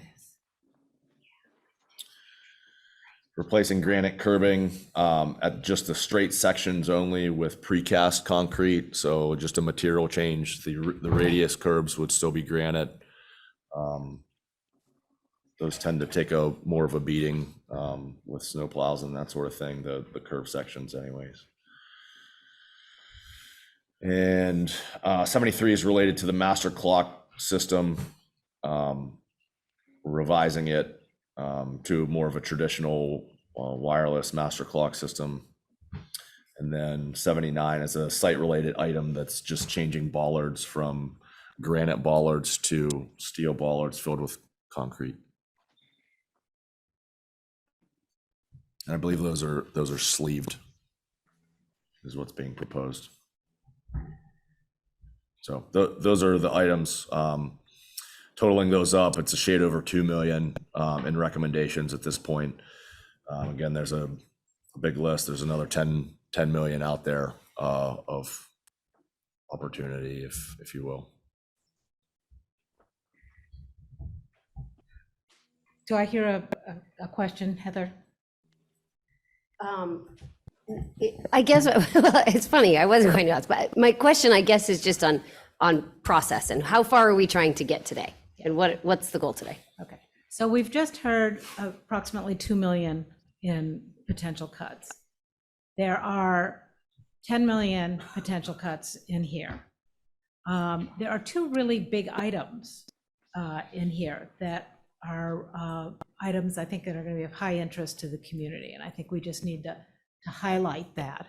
And that's if you, Ian, you want to just walk through the changes that would be it's the made. last two items on the log are the most aggressive of options here, 81 and 82. And this is, going back in time and rehashing gymnasium and auditorium. So the first item is reducing the size of the gym by 3,500 square feet, getting back to the MSBA standard. That's a $2 million item, and that's just based off of a square foot calculation. The DD estimate had, at the bottom, it was $600 a square foot was the gross square foot cost. So we just translated that out for 3,500 square feet for simplicity's sake here. So that's the $2 million that you're looking at there for 81. 82 is reducing the size of the auditorium back to a 270 person occupancy. And so we're showing the square foot reduction down to 3,240 square foot for the auditorium. And that's a shade over $1 million there as well. So $3 million combined, $3.2 million combined in those two items. Thank you, Ian. Yep. So I wanted to hit those two items because they are big ones and they're going to be of high interest to the community, and they were something we spent a lot of time on as a committee. We have already touched on the questions about what could we do to the academic wing to cut the costs, and those questions came up in the questions that were sent to me after our last meeting. So I think in light of time, I would like to hear from Lori and her team about the impact of some of the suggestions or questions that came up that would impact the academic wing, bearing in mind that we have these other two big elephants in the room, the auditorium and the gym. But this is a listening time, so I'd like to hear what the impact is and hopefully get the committee up to speed and understanding what happens when you start to do these changes in the academic wing. Great, thanks. Justin and I have talked a lot over the last week or so as those questions came in. He's put some slides together to really show concretely, logistically how it doesn't work, and we'll certainly talk some on the conceptual impacts as well. First of the science labs, and we'll reference the library as we get through. I'm going to just note, we're focused on those two. We have opinions about the auditorium and gym. That was not what we really advocated for, though, is essential components of the ed plan, and I'm going to stay consistent on that. So I think this to us is what we want to focus on today. And I guess to some extent, I'm hoping for I'm just going to be direct, hoping for consensus from this committee sooner in the process than later that we're not going to touch the educational spaces. But that's for you to discuss after we speak and decide when that conversation happens. Justin's pulled his slides up. He's remoting from New Hampshire, so we're appreciative of his vacation time and ask you to give him your attention. Good morning, everybody. Thank you for this opportunity. This should just be about 3 or 4 minutes or so. I'll take questions at the end.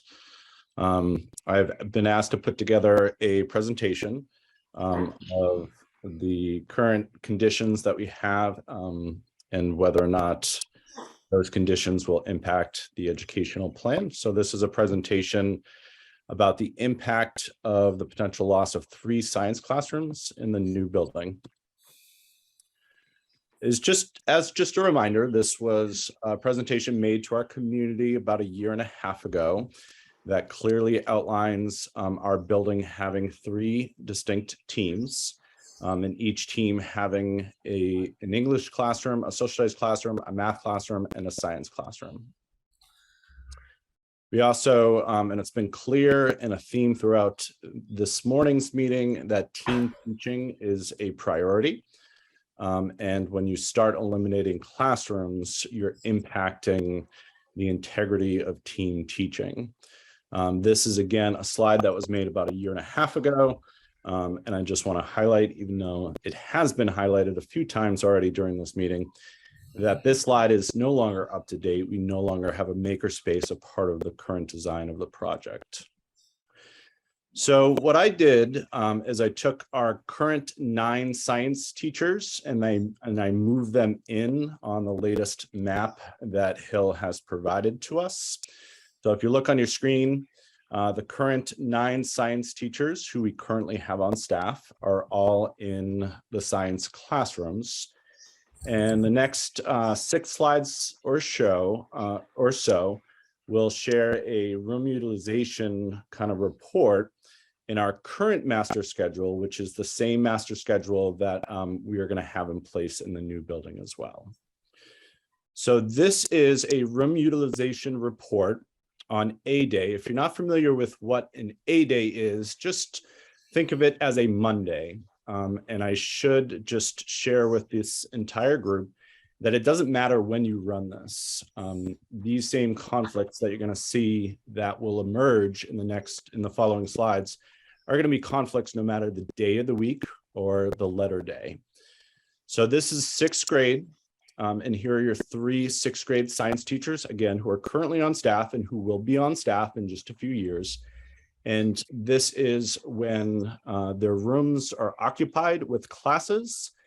Now, I will say as an educator, I really struggle with the word open. Open means the classroom is available, of course. And when you're just talking about room utilization, I suppose the word open is appropriate.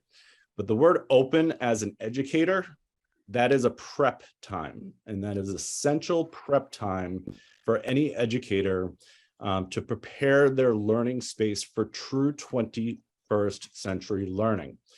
Almost every elementary and even secondary educator will tell you, we are not college professors. We are not waiting outside of a classroom, ready to go into a classroom to plug in our laptop and lecture. That is not what middle school learning looks like.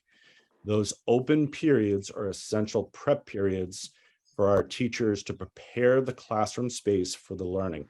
I can think of a couple other programs of study, such as PE and art, that their space is so critical to prepare and prep. Science, of course, is just as critical.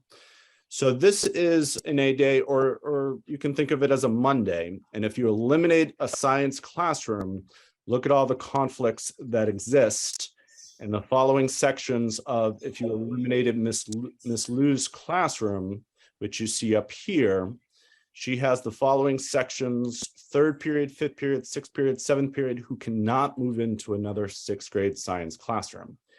In the following slides, you'll see that I believe 3 of these 4 sections also cannot move into a 7th or 8th grade science classroom as well.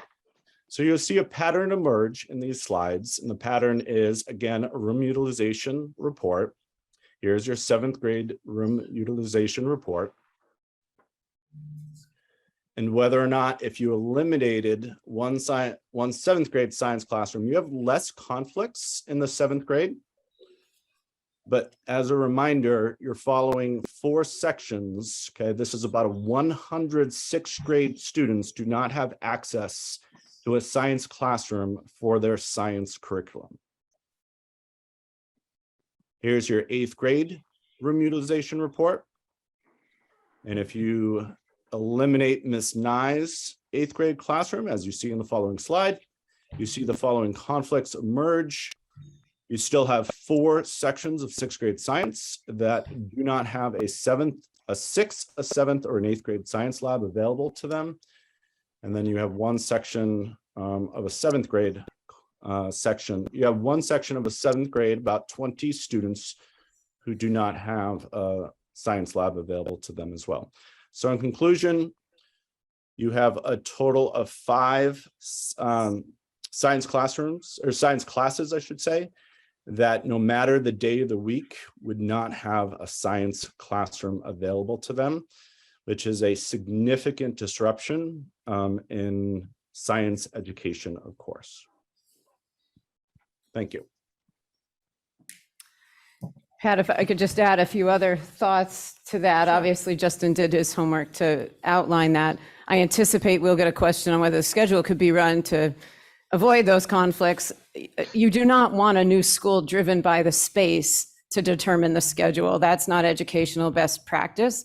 That's not how we operate our schools in other settings. That is not the vision of this building that we decided on, 18 months ago, some of those slides are from. So I just want to name that. Justin's correct. We want teachers to have room to prep. I'm also going to remind you, we have already agreed to push in digital literacy and health into some of these common classrooms and gave up the space for that. So as much as he just said it's sacred, it's not going to be sacred. And hopefully in the science labs is where we can preserve it because of the amount of prep. But in the other core classrooms, they are going to be sharing space 1 period a day. We've conceded to that. So there's a lot of layers here. The high school is very different. I got asked about this earlier this week too. The high school, we built common team prep planning rooms. They share space all day long. They literally arrive at the door with the kids, and every room in that building has beige walls with almost nothing on it. And we all agreed as a community that that was okay at the high school level. That isn't the vision we have for the middle school, and what we were looking for was for them to be able to make the space academically rich and inviting and engaging. So that's the overview. We can talk on any other questions, but it was important to us to be allowed a few moments to sort of share the incredibly significant impact of some of the suggestions that have come up. Thank you. Lorraine, I wonder if you could very quickly just comment on the changing of the science classrooms. What does that do to what you were talking about earlier, the impact on the systems and the building of the building, and how that would work just from a bricks and mortar point of view? Yeah, so, we'd need to decide where, those science classrooms come out. I assume, it would be a stacking effect that it'd be 1 per grade. So we'd take a stacked effect science classroom, but individual classrooms are designed with all their MEP structure in mind, just like a gym and an auditorium is. So when you take the scale down, it does create significantly more impact to the redesign feature of, for the engineers and the architects. Again, this is, something that we would work with you on. It's just, I think we would have a little bit more control over saying which science room comes out at the end of the day, just so that, the structural analysis and everything would still work. Okay, thank you. So at this point, I also want to say that Don and I would like to add another meeting to our schedule, so we could have a meeting in the earlier part of August instead of waiting to the next part of August. Sure. But if we could have our discussion now and just hear from all of our committee members, just kind of what your reaction is. What are you thinking about this conversation that we've had, this dilemma? Do you have questions about it? Do you need clarification? Do you have an opinion at this point?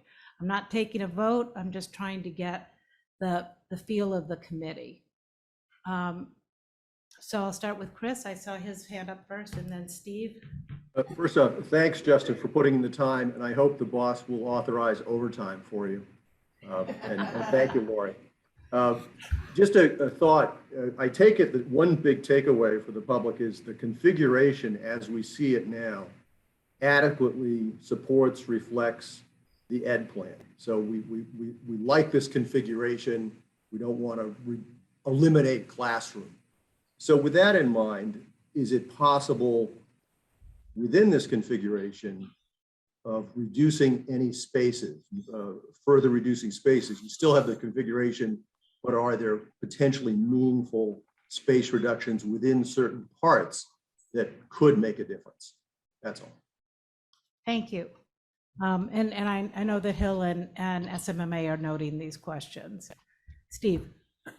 Thank you. So to clarify my original comment, I understand that we need to, as a community and as this group, come up with pragmatic solutions to get back to 100 million if we can, 102.8 million if we can.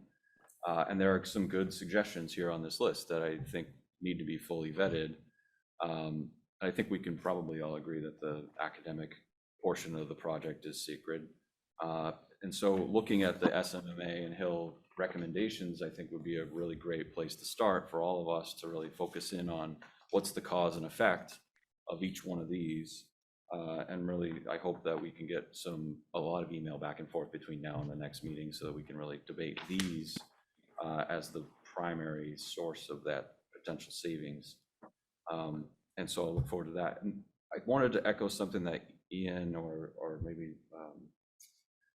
someone else from Hill mentioned last time, is that the market is going to have a bigger effect on the outcome of the cost of this project than any other piece of what we're potentially talking about, more than the gym potentially, because a 2-point swing in the market could be all of what we're talking about, and we don't know if it's going to be 7%, 9%, or 2% in the next 6 months. And so I think we all have to take that into account when we think about where we are going to be in October and the time frame that we're going to have in order, to make this decision. And I hope that we can move toward, yes, we need to ask the community for an additional funding source of a contingency of some sort to handle market volatility while we make pragmatic cuts like aluminum feeders, right? If they're acceptable, or epoxy in the kitchen, get aggressive on schedule. So we can do that two-pronged approach. And I think we all just need to prepare ourselves to what the communication is going to be starting now, starting early, about, look, the community needs to understand that the project isn't on budget because of the market, period. What are we going to do about that? We've made these slight cuts as much as we think is necessary, being very level-headed with those cuts. And we also need to have more contribution from the community, and it's in the form of a buffer contingency of up to $5-10 million, because we don't know how much the market is going to go. And I think that's part of what we need to ask in that survey, maybe, is if we were to provide a buffer, what would be a comfortable number? Because it might go higher, and then we're in a really tough position next spring when the real bids come in and we're, another $500,000 over the approved budget. Yeah, so I'll look forward to more conversation about the list. Thank you.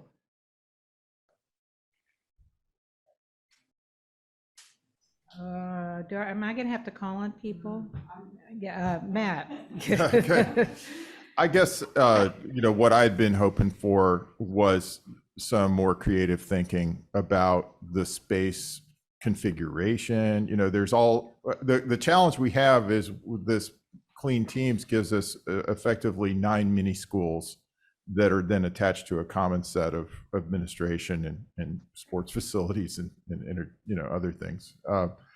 And so it sort of has a multiplicative effect on the space requirements. And so, we've had creative thinking in this place about, okay, well, there's those shared spaces between the classrooms. Do they have to be as big as they are? I think we had questions about what are the current enrollment projections? Do the classrooms themselves need to have the square footage per classroom that they currently were spec'd at? Any kind of creative thought, even if it's 10 square feet times 9, that's like a lot, even from one type of classroom.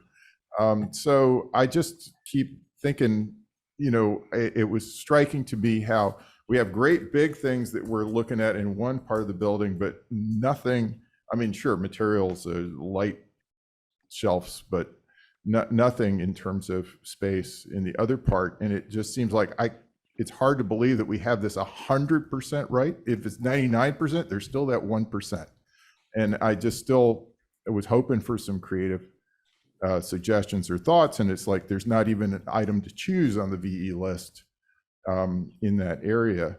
And it just struck me as, well, okay, even if there might be compromises, it'd be nice to at least understand what would be the value of those. Because I don't actually think it's reasonable to expect that we're going to get back $600 per square foot by cutting square footage in the gym. We're just not going to achieve that. It's going to yield a lot less than $2 million. So we still have a big problem. And I think that we have a obligation to the public to at least present a plan as an option that gets us in the budget, because we don't know that the town would approve any increase, right? So we have to be able to present a plan that gets us to the number. And then if we want to offer some possibility, then yeah, it's up to special town meeting, if we have one, to approve that.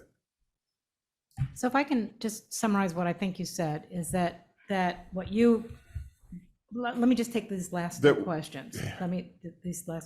So what I heard the first person speak about is that the academic wing configuration is sacred. Right. I wrote that down. I think nothing's sacred. Well, let me hold on. And then I heard another suggestion that the academic space was sacred, but we also need to take into account the market conditions that could be in place and looking for a buffer contingency. What I'm hearing you saying, and there may be other people who want to say the same thing and they just need to say it out loud, is that you're looking for maybe not changing the intent of the team model and the education plan, but looking for ways, if it's possible, to shave space. Yeah, to shave space. Okay, so it's not to change the configuration or change the ed plan, but to find ways to shave space within the ed plan. Some creative thinking. Okay, all right. Okay. Sorry. Yeah. I have a response to that, and then I can share my thoughts. I am going to sound like an architect supporting an architect, but I've been through this process enough to say that what I watched SMMA do was already what you've suggested previously. We have 825 square foot classrooms. For reference, the MSBA state standard is 850 to 900, or 950, 850 to 950. We usually average them out about around 900, 30 by 30, give or take. We're already smaller than that. And I think that's because our class sizes, and I wasn't involved in that. I think we have smaller, like 20 versus 24, which is what the state would typically have you designed to. So that's been done. So the classroom size, and I think some of that offset, and Lorraine, correct me if I'm wrong, because it's been years, did you put that space into the shared space of the teams? That's often what we do as designers. Like, we'll make the classroom a tiny bit smaller so that we can make because you need corridor space, you got to get people out of the building safely. So to have these extra occupiable spaces in the corridor, you often offset some of that. So I think Wait, is that what you did? I Some don't of even that, know. yeah, some of Some that's of it. So anyway, my point is, I think some of that creative thinking to sort of shrink that has been done. We went through that. To do it more, I'd suggest, is going beyond what the state would even allow you or suggest that you do. So from where I sit, and what size are your science rooms? Hold on, I have the space template. The science rooms are 1,200 here, and the MSBA standard's 1,440. So I'm suggesting that we, like, some of those spaces are already a tiny bit smaller than the state would otherwise allow, and I think that's because of the class size, but again, I didn't design the building, so I can't say for sure. But I think that, and it's a double-loaded corridor with classrooms and teams that sort of undulate. So from where I sit, as a designer, I'm looking at that saying, there's not a lot of wiggle room as it stands, short of like cutting out the science labs, which we just heard would, decimate the scheduling and the teams. So I just want to counter that. And then I will share a similar, I actually almost just seconded what Steve said, because I agree, there's a level of value management that I think we will get to that makes sense. That's the right thing to do. That's fiscally responsible, right? But I also agree that the market is so volatile now. I mean, roll the dice. I don't know where we'll land next April when the bids come in. I hope it's favorable. But I think we're going to end up sort of towing the line between a process of bringing this down, but also acknowledging that we're still unsure and what does that mean. So I would love to hear from the community. I think the communications and outreach is critical because I don't have the answer. I don't think any of us do. But don't we have to present a plan that fits within what town meeting has approved? Even if it's not one that we like, we need to be able to have that as one option. I think you actually so suggest, I want to hear from everybody. Okay, But what I am gonna note is that what one path is to make sure that we present a plan to the town that says, yeah, we could get down to the budget number.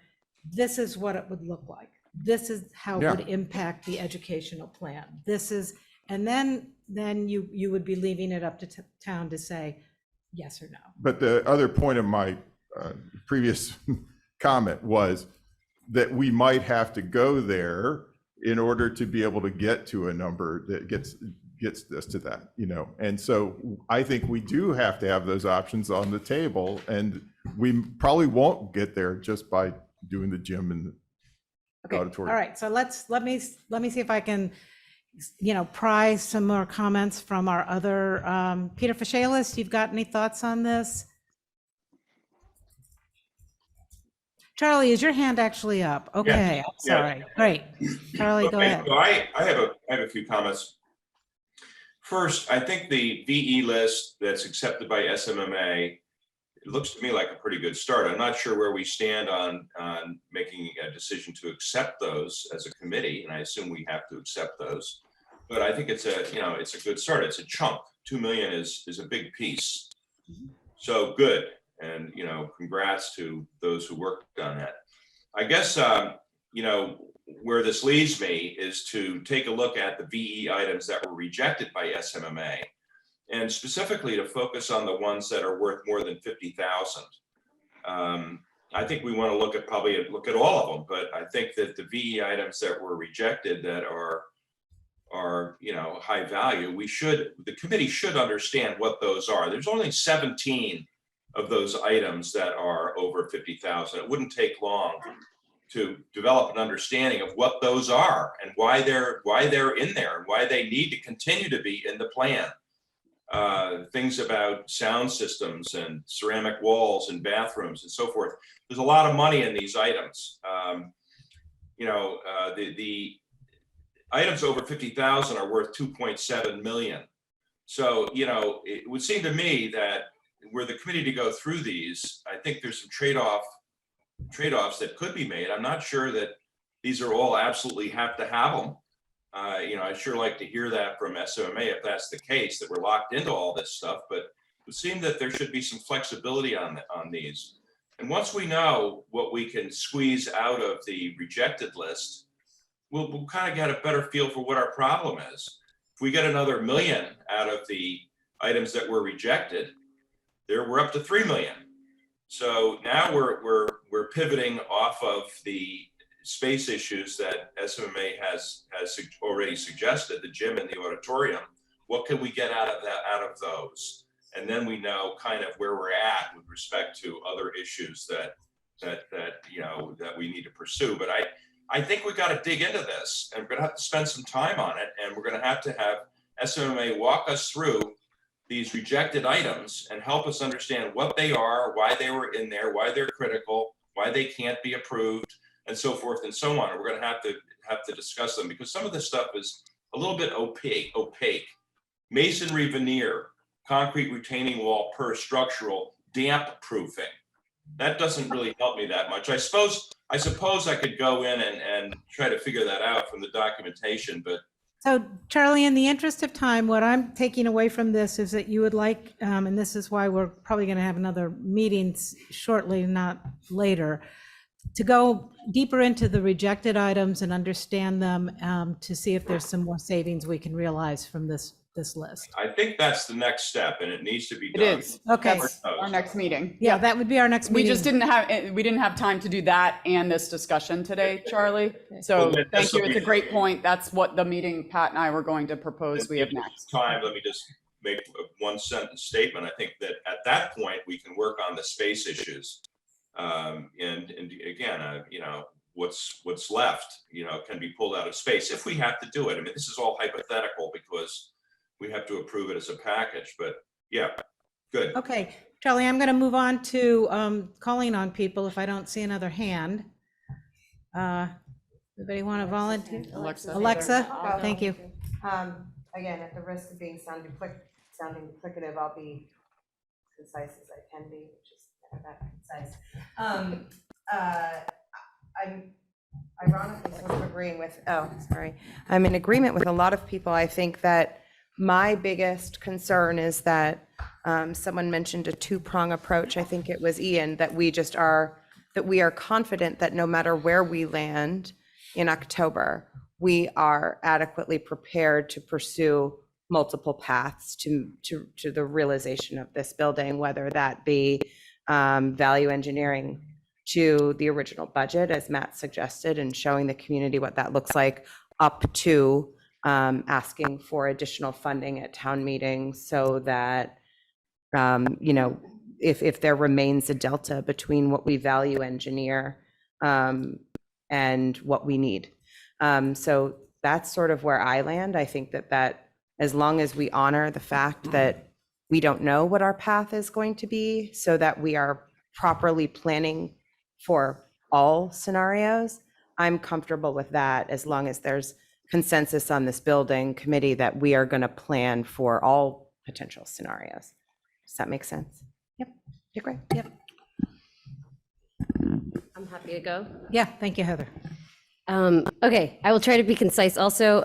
So I think first and foremost, I want to reiterate my opinion that the ed plan should be sacred. I'd like to give Lori what she's asking for from all of us, and I feel like we should reiterate that we will not touch the ed plan.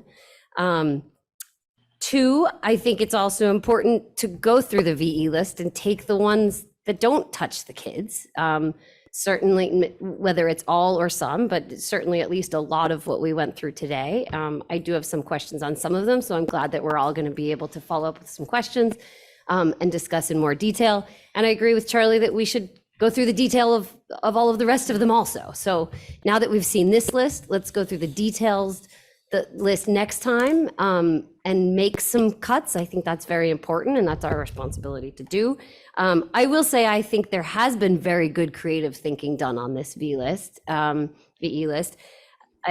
Clearly, some space shaving and things like that have already been done. I every time I drive by the middle school and see the mods and hear about my son having classes in the mods out there, I think we want to be careful about shaving too much space. We don't want to end up in that situation again. But again, let's take the cuts that we can without causing pain to the kids. And lastly, I of course have to reiterate that I feel like the community feedback is not only important, but critical here. We absolutely need to get feedback, and I think in multiple ways. both what we do as a committee, whether it's forums, surveys, emails being sent in, and I think we need to be welcoming of all of those, but also eventually from a town meeting or a special town meeting. I agree with Matt that we need to have two options out there. If we're going to ask them, if we're going to ask the town if they want to spend more money, it also has to have a point of comparison. We need to show them if we spend more money, this is what we get, and if we don't, this is what we get. So agreed that we need to get to that point. I think that's all I have for now. Thank you. Matt Root, do you have anything to say about this? I just jumped back on from a meeting. Oh. I've missed the last 40 minutes. Okay, sorry. So I'll skip over to Peter Fishalis. Do you have anything Thank to you. say about this since you've been listening to the last 40 minutes? I think my feelings are very similar to what Heather expressed, that we need to go through this, and we're probably going to need to present some options to the community. Obviously, the big items of the auditorium and the gym need to be really carefully thought through on how we would present those to the community, because there was clearly in the process a lot of support for those items. And while they're big and they could solve a problem there, I would want to make sure that the community got the chance to weigh in. I do think we don't touch the ed plan. Lori and her team have been very clear about the value, and I think that the community would not want us to do that. So all of the same, and I think we need to go through that list and see what we can further trim with the advice and support of our professional team. Thank you. Frank, do you have anything to say or add to this? What are your thoughts about where we're going? I think we're on the right track, but I'm also sitting here looking at what's happening to the economy at the point and what is it going to be at bid time.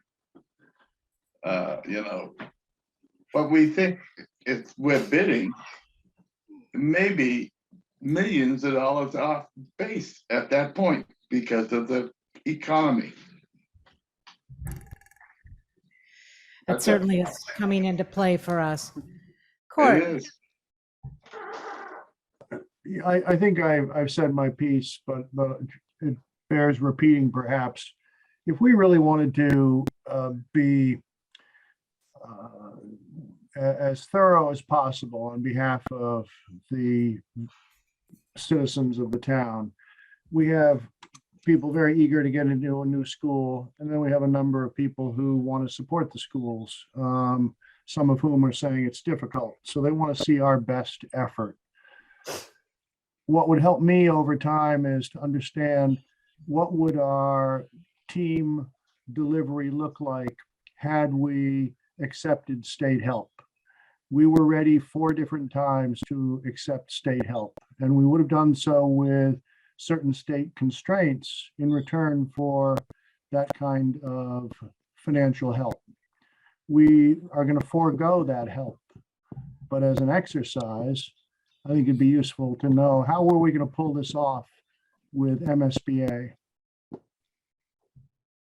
so you're suggesting that we do an exercise of what it would have looked like if the MSBA had actually approved this project? Yeah, if we want to understand how significant the constraints on this project would be, that I think would be the obvious benchmark that we were going to have to hit. So what would that have looked like? Because certainly wouldn't go any further ever than what the MSBA asked us to do. Well, you know what? I think we'll just keep get questions, Okay. and then maybe we can talk about this the next time we gather. Sure. I'm not sure I fully understand the question. He's asking what would we have done with the teams if we followed the MSBA process? Okay, so we can If talk we about want to share the most dire picture in terms of autonomous teams and how they would be threatened, the MSBA would have put us through that, and we were prepared multiple times to do that. So if we want to convince the town that we've done our due diligence, I think that'd be as thorough an exercise as I could imagine. Okay. Laura, you're the other voting member that hasn't had a chance to weigh in. I think I was pretty clear earlier. You were kind of. We're, you know, really for me, it is the ed plan, and I say that in the basic level of excluding the auditorium and gymnasium, which has its impact on the ed plan, but wasn't what we were advocating for. We have compromised, we've run enrollments and tried to really come in on the least amount of kids spread a certain way to allow for some growth, but not overbuild. I feel really strongly that we've accomplished that. I'm going to ask the committee as a whole how much exercise you're going to send Justin and I back through defending decisions that have already been made, and maybe Pat and Dawn can be part of that discussion as questions come in over the next few weeks, because that concerns me too. We've done this work pretty thoroughly with the Hill and SMMA team and can answer almost all the questions that have come up because either cuts have already been taken or we've vetted it thoroughly. So that's, I guess, my other question of how much time we're going to spend resurfacing those things. But thank you. Thank you, Lori. And my 2 cents are that I feel very strongly that the town voted, the school committee voted, all the committees that we spoke to celebrated an ed plan that is going to make a difference for our middle school age students. And that's a serious, serious commitment on the part of this project. So I am very strongly persuaded to hew to the ed plan. And I heard at the school committee a couple of times people use that expression, to hew to the school committee, to the ed plan. So that part is very important to me. I also think that we need to present the town with the facts and figures. There are facts that can be gleaned, but I don't want to waste a lot of time on speculation. I want to be very clear with what would happen if we did X, and I think we can do that. So we are going to, and Justin, thank you very much for your presentation. And thank you, everybody, for putting in your perspectives. I'm going to now move on to new business, one of which is to set another meeting date. And Dawn, we're proposing August 11th? Yeah, we were looking at the calendar. August 11th, it's 2 weeks from now. It's halfway between when our next meeting was being proposed. I know it's August. I know I'm actually on vacation the 25th week, but where's my calendar? You're on vacation. So would August, so August 7th, August 4th be too soon to reconvene? That's next week. I could do next week. I can give you a beautiful view of Bar Harbor, Maine when I want to go, actually. We're talking about going next weekend.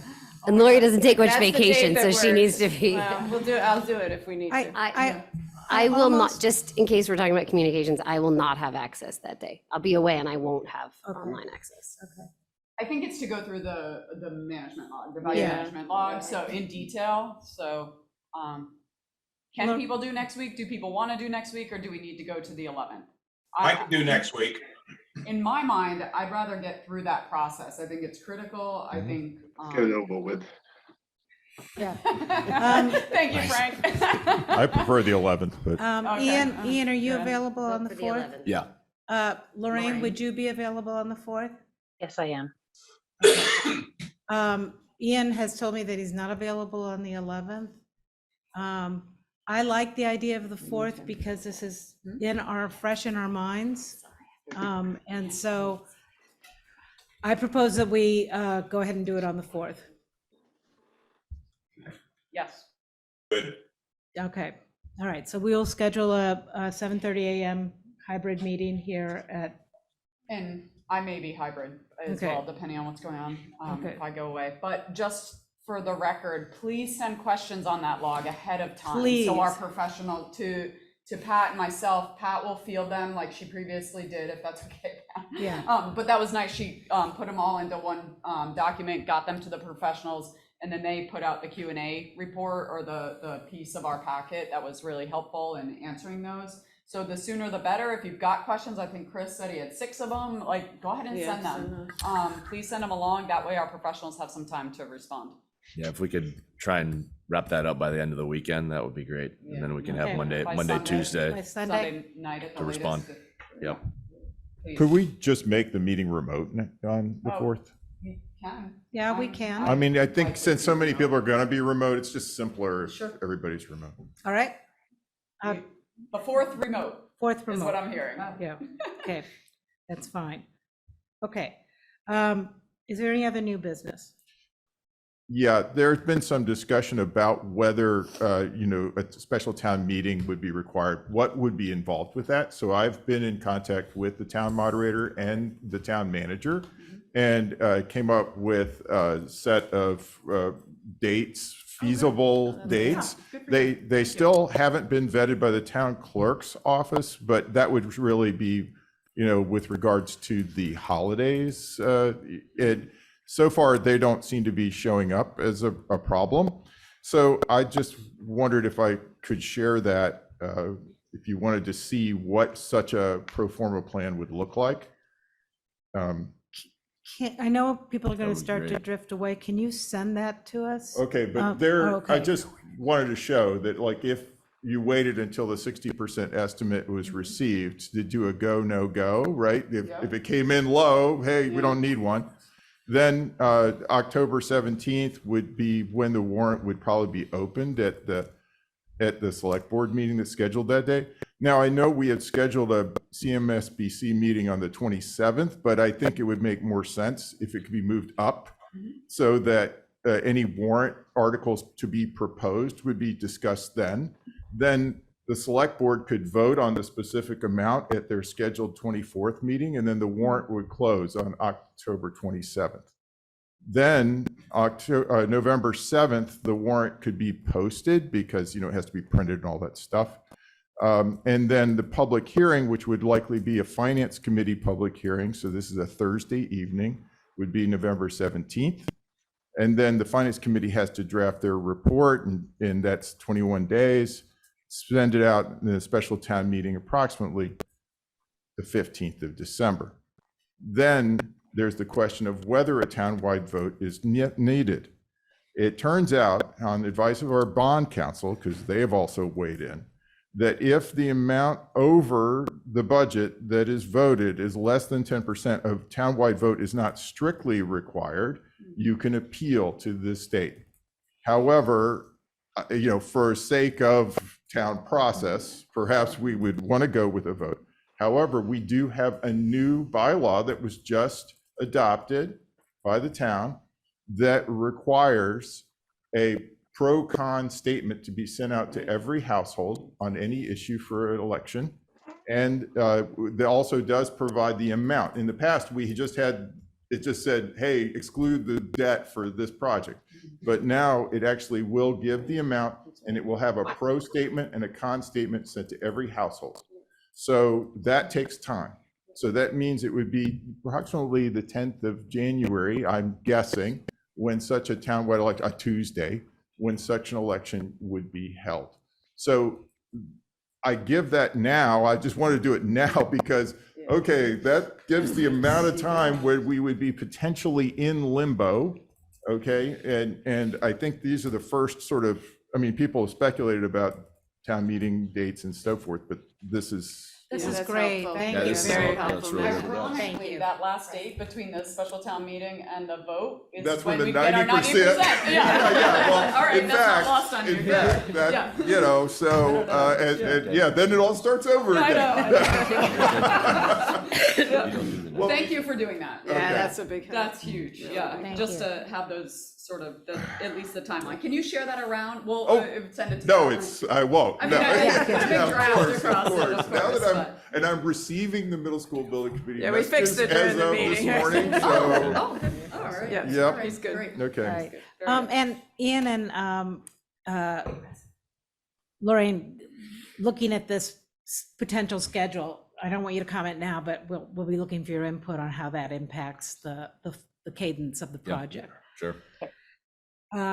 Okay, I'm going to open for public comments now.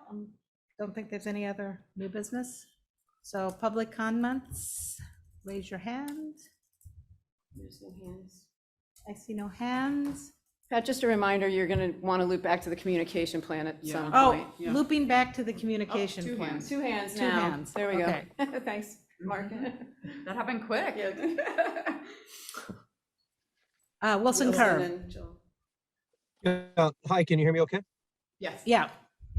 Yeah, just a couple comments.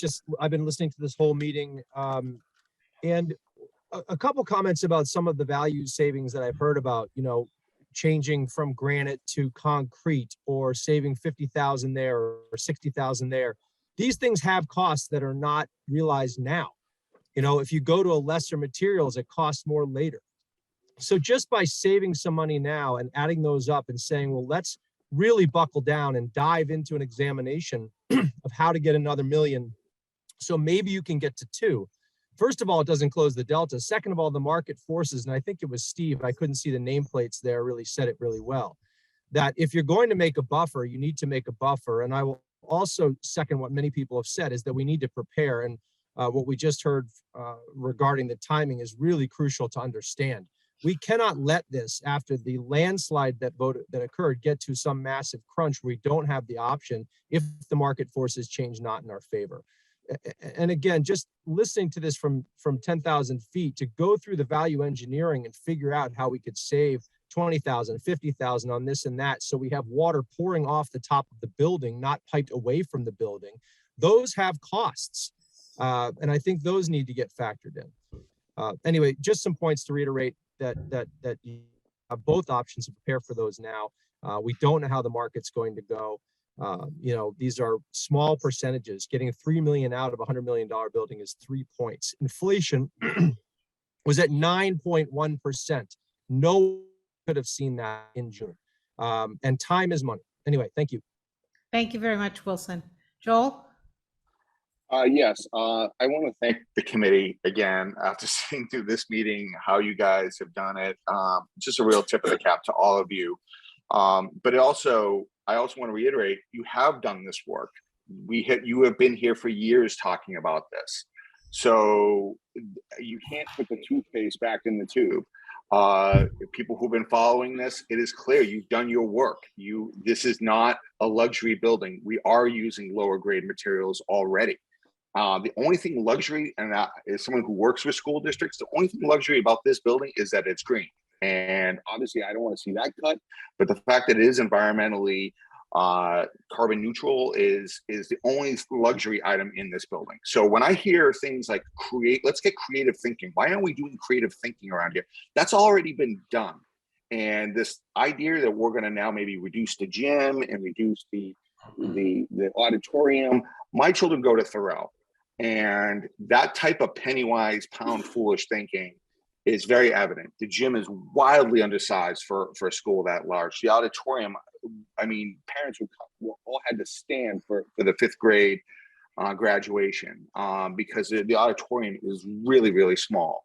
And the people I've already spoken to about this, they're like, what's the problem? Let's go back and get more money. We're talking 5 million, 10 million, let's go back. We want this building. And I think that the vote total that you saw and what was at town meeting, I'm a little discouraged by the fact that there seems to be such trepidation. Well, we got to go back. We don't know if it's going to pass. I'm going to then say the opposite. We don't know how it's not going to pass. People really want this building because you did your work. You did your homework.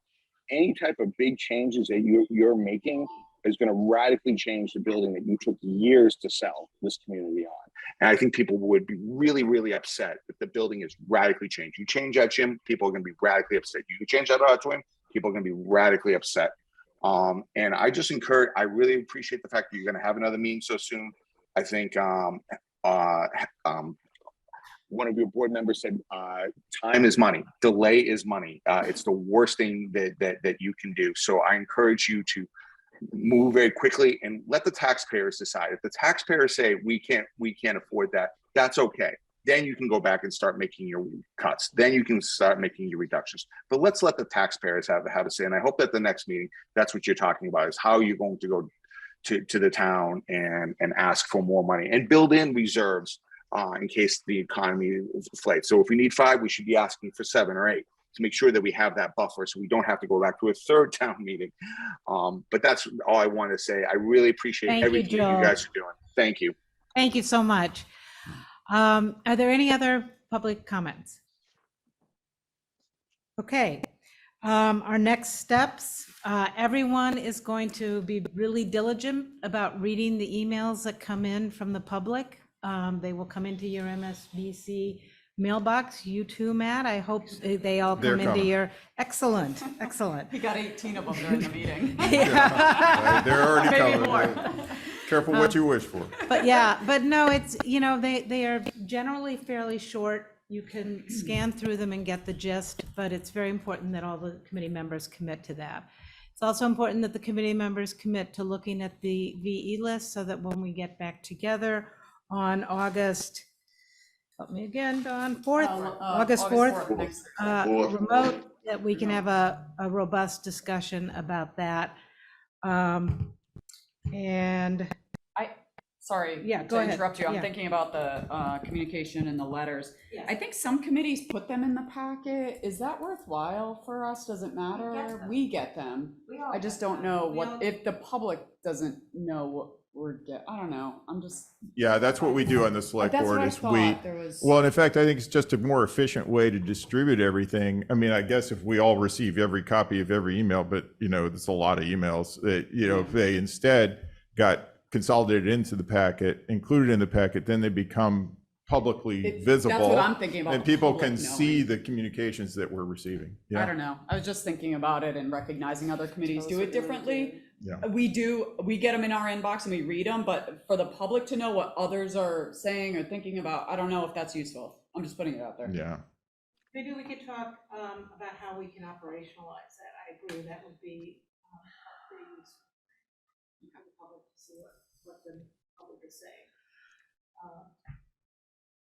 Or we read them publicly, Yeah. but that also, No, no, that's no, time. yeah. I know. I don't want to go down that road. I'm just saying to know what others are saying, yeah. And then, Alexa, at the next meeting on the 4th, we will circle back around with the communication. That's great. As a suggestion, can we start setting a forum date, at least to prepare between now and next week and then talk about it? Is that something you and Heather could?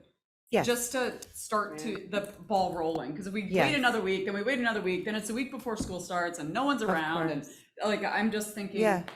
I would like to talk with you guys and maybe even the professionals about what the optimal time for that would be, rather than just picking it on my own, or, you know, Heather and I, so maybe we could. And what we'll be looking for? Do we want to know if they think we should go back to a special town meeting? If they think Of we should make course. these cuts? Or is it like, I don't know. Those Or are just questions I fact have. sharing, yeah. Yeah. We can discuss that at August 4th as well. Okay, Okay. all right. So I think that's it. Do I hear a motion to adjourn? So moved. I'll second it. Alexa Anderson? Yep. Court Booth? Aye. Heather's gone. Frank Cannon? Yes. Peter Fishalis? Yes. Don Grelio? Yes. Matt Johnson? Yes, but it's not needed to have one. Oh, it isn't? No. No, because you're in Just person. imagine, what if our quorum failed and we couldn't adjourn the Adjourn. meeting? Oh, well, then I'm stay gonna No, start we've right done all of here. our business. What if we did take up another topic? It wasn't on the agenda. We'd be in violation of open meeting law. No, you're the chair. You could say, we're Very done. practical, Set that in, everybody. Your other meeting I'm just recently. trying to get it, I mean, and I know, by the Thank you, way, the Matt. select board somehow still does this, so I do what I say, not what we do. That's really My other board, we just drop off. Disappear. You're like, see you later. Yeah. Yeah. Thank Thank you, you, everyone. Thanks, everyone. Thank you. Thank you. Thanks. We'll see you next week.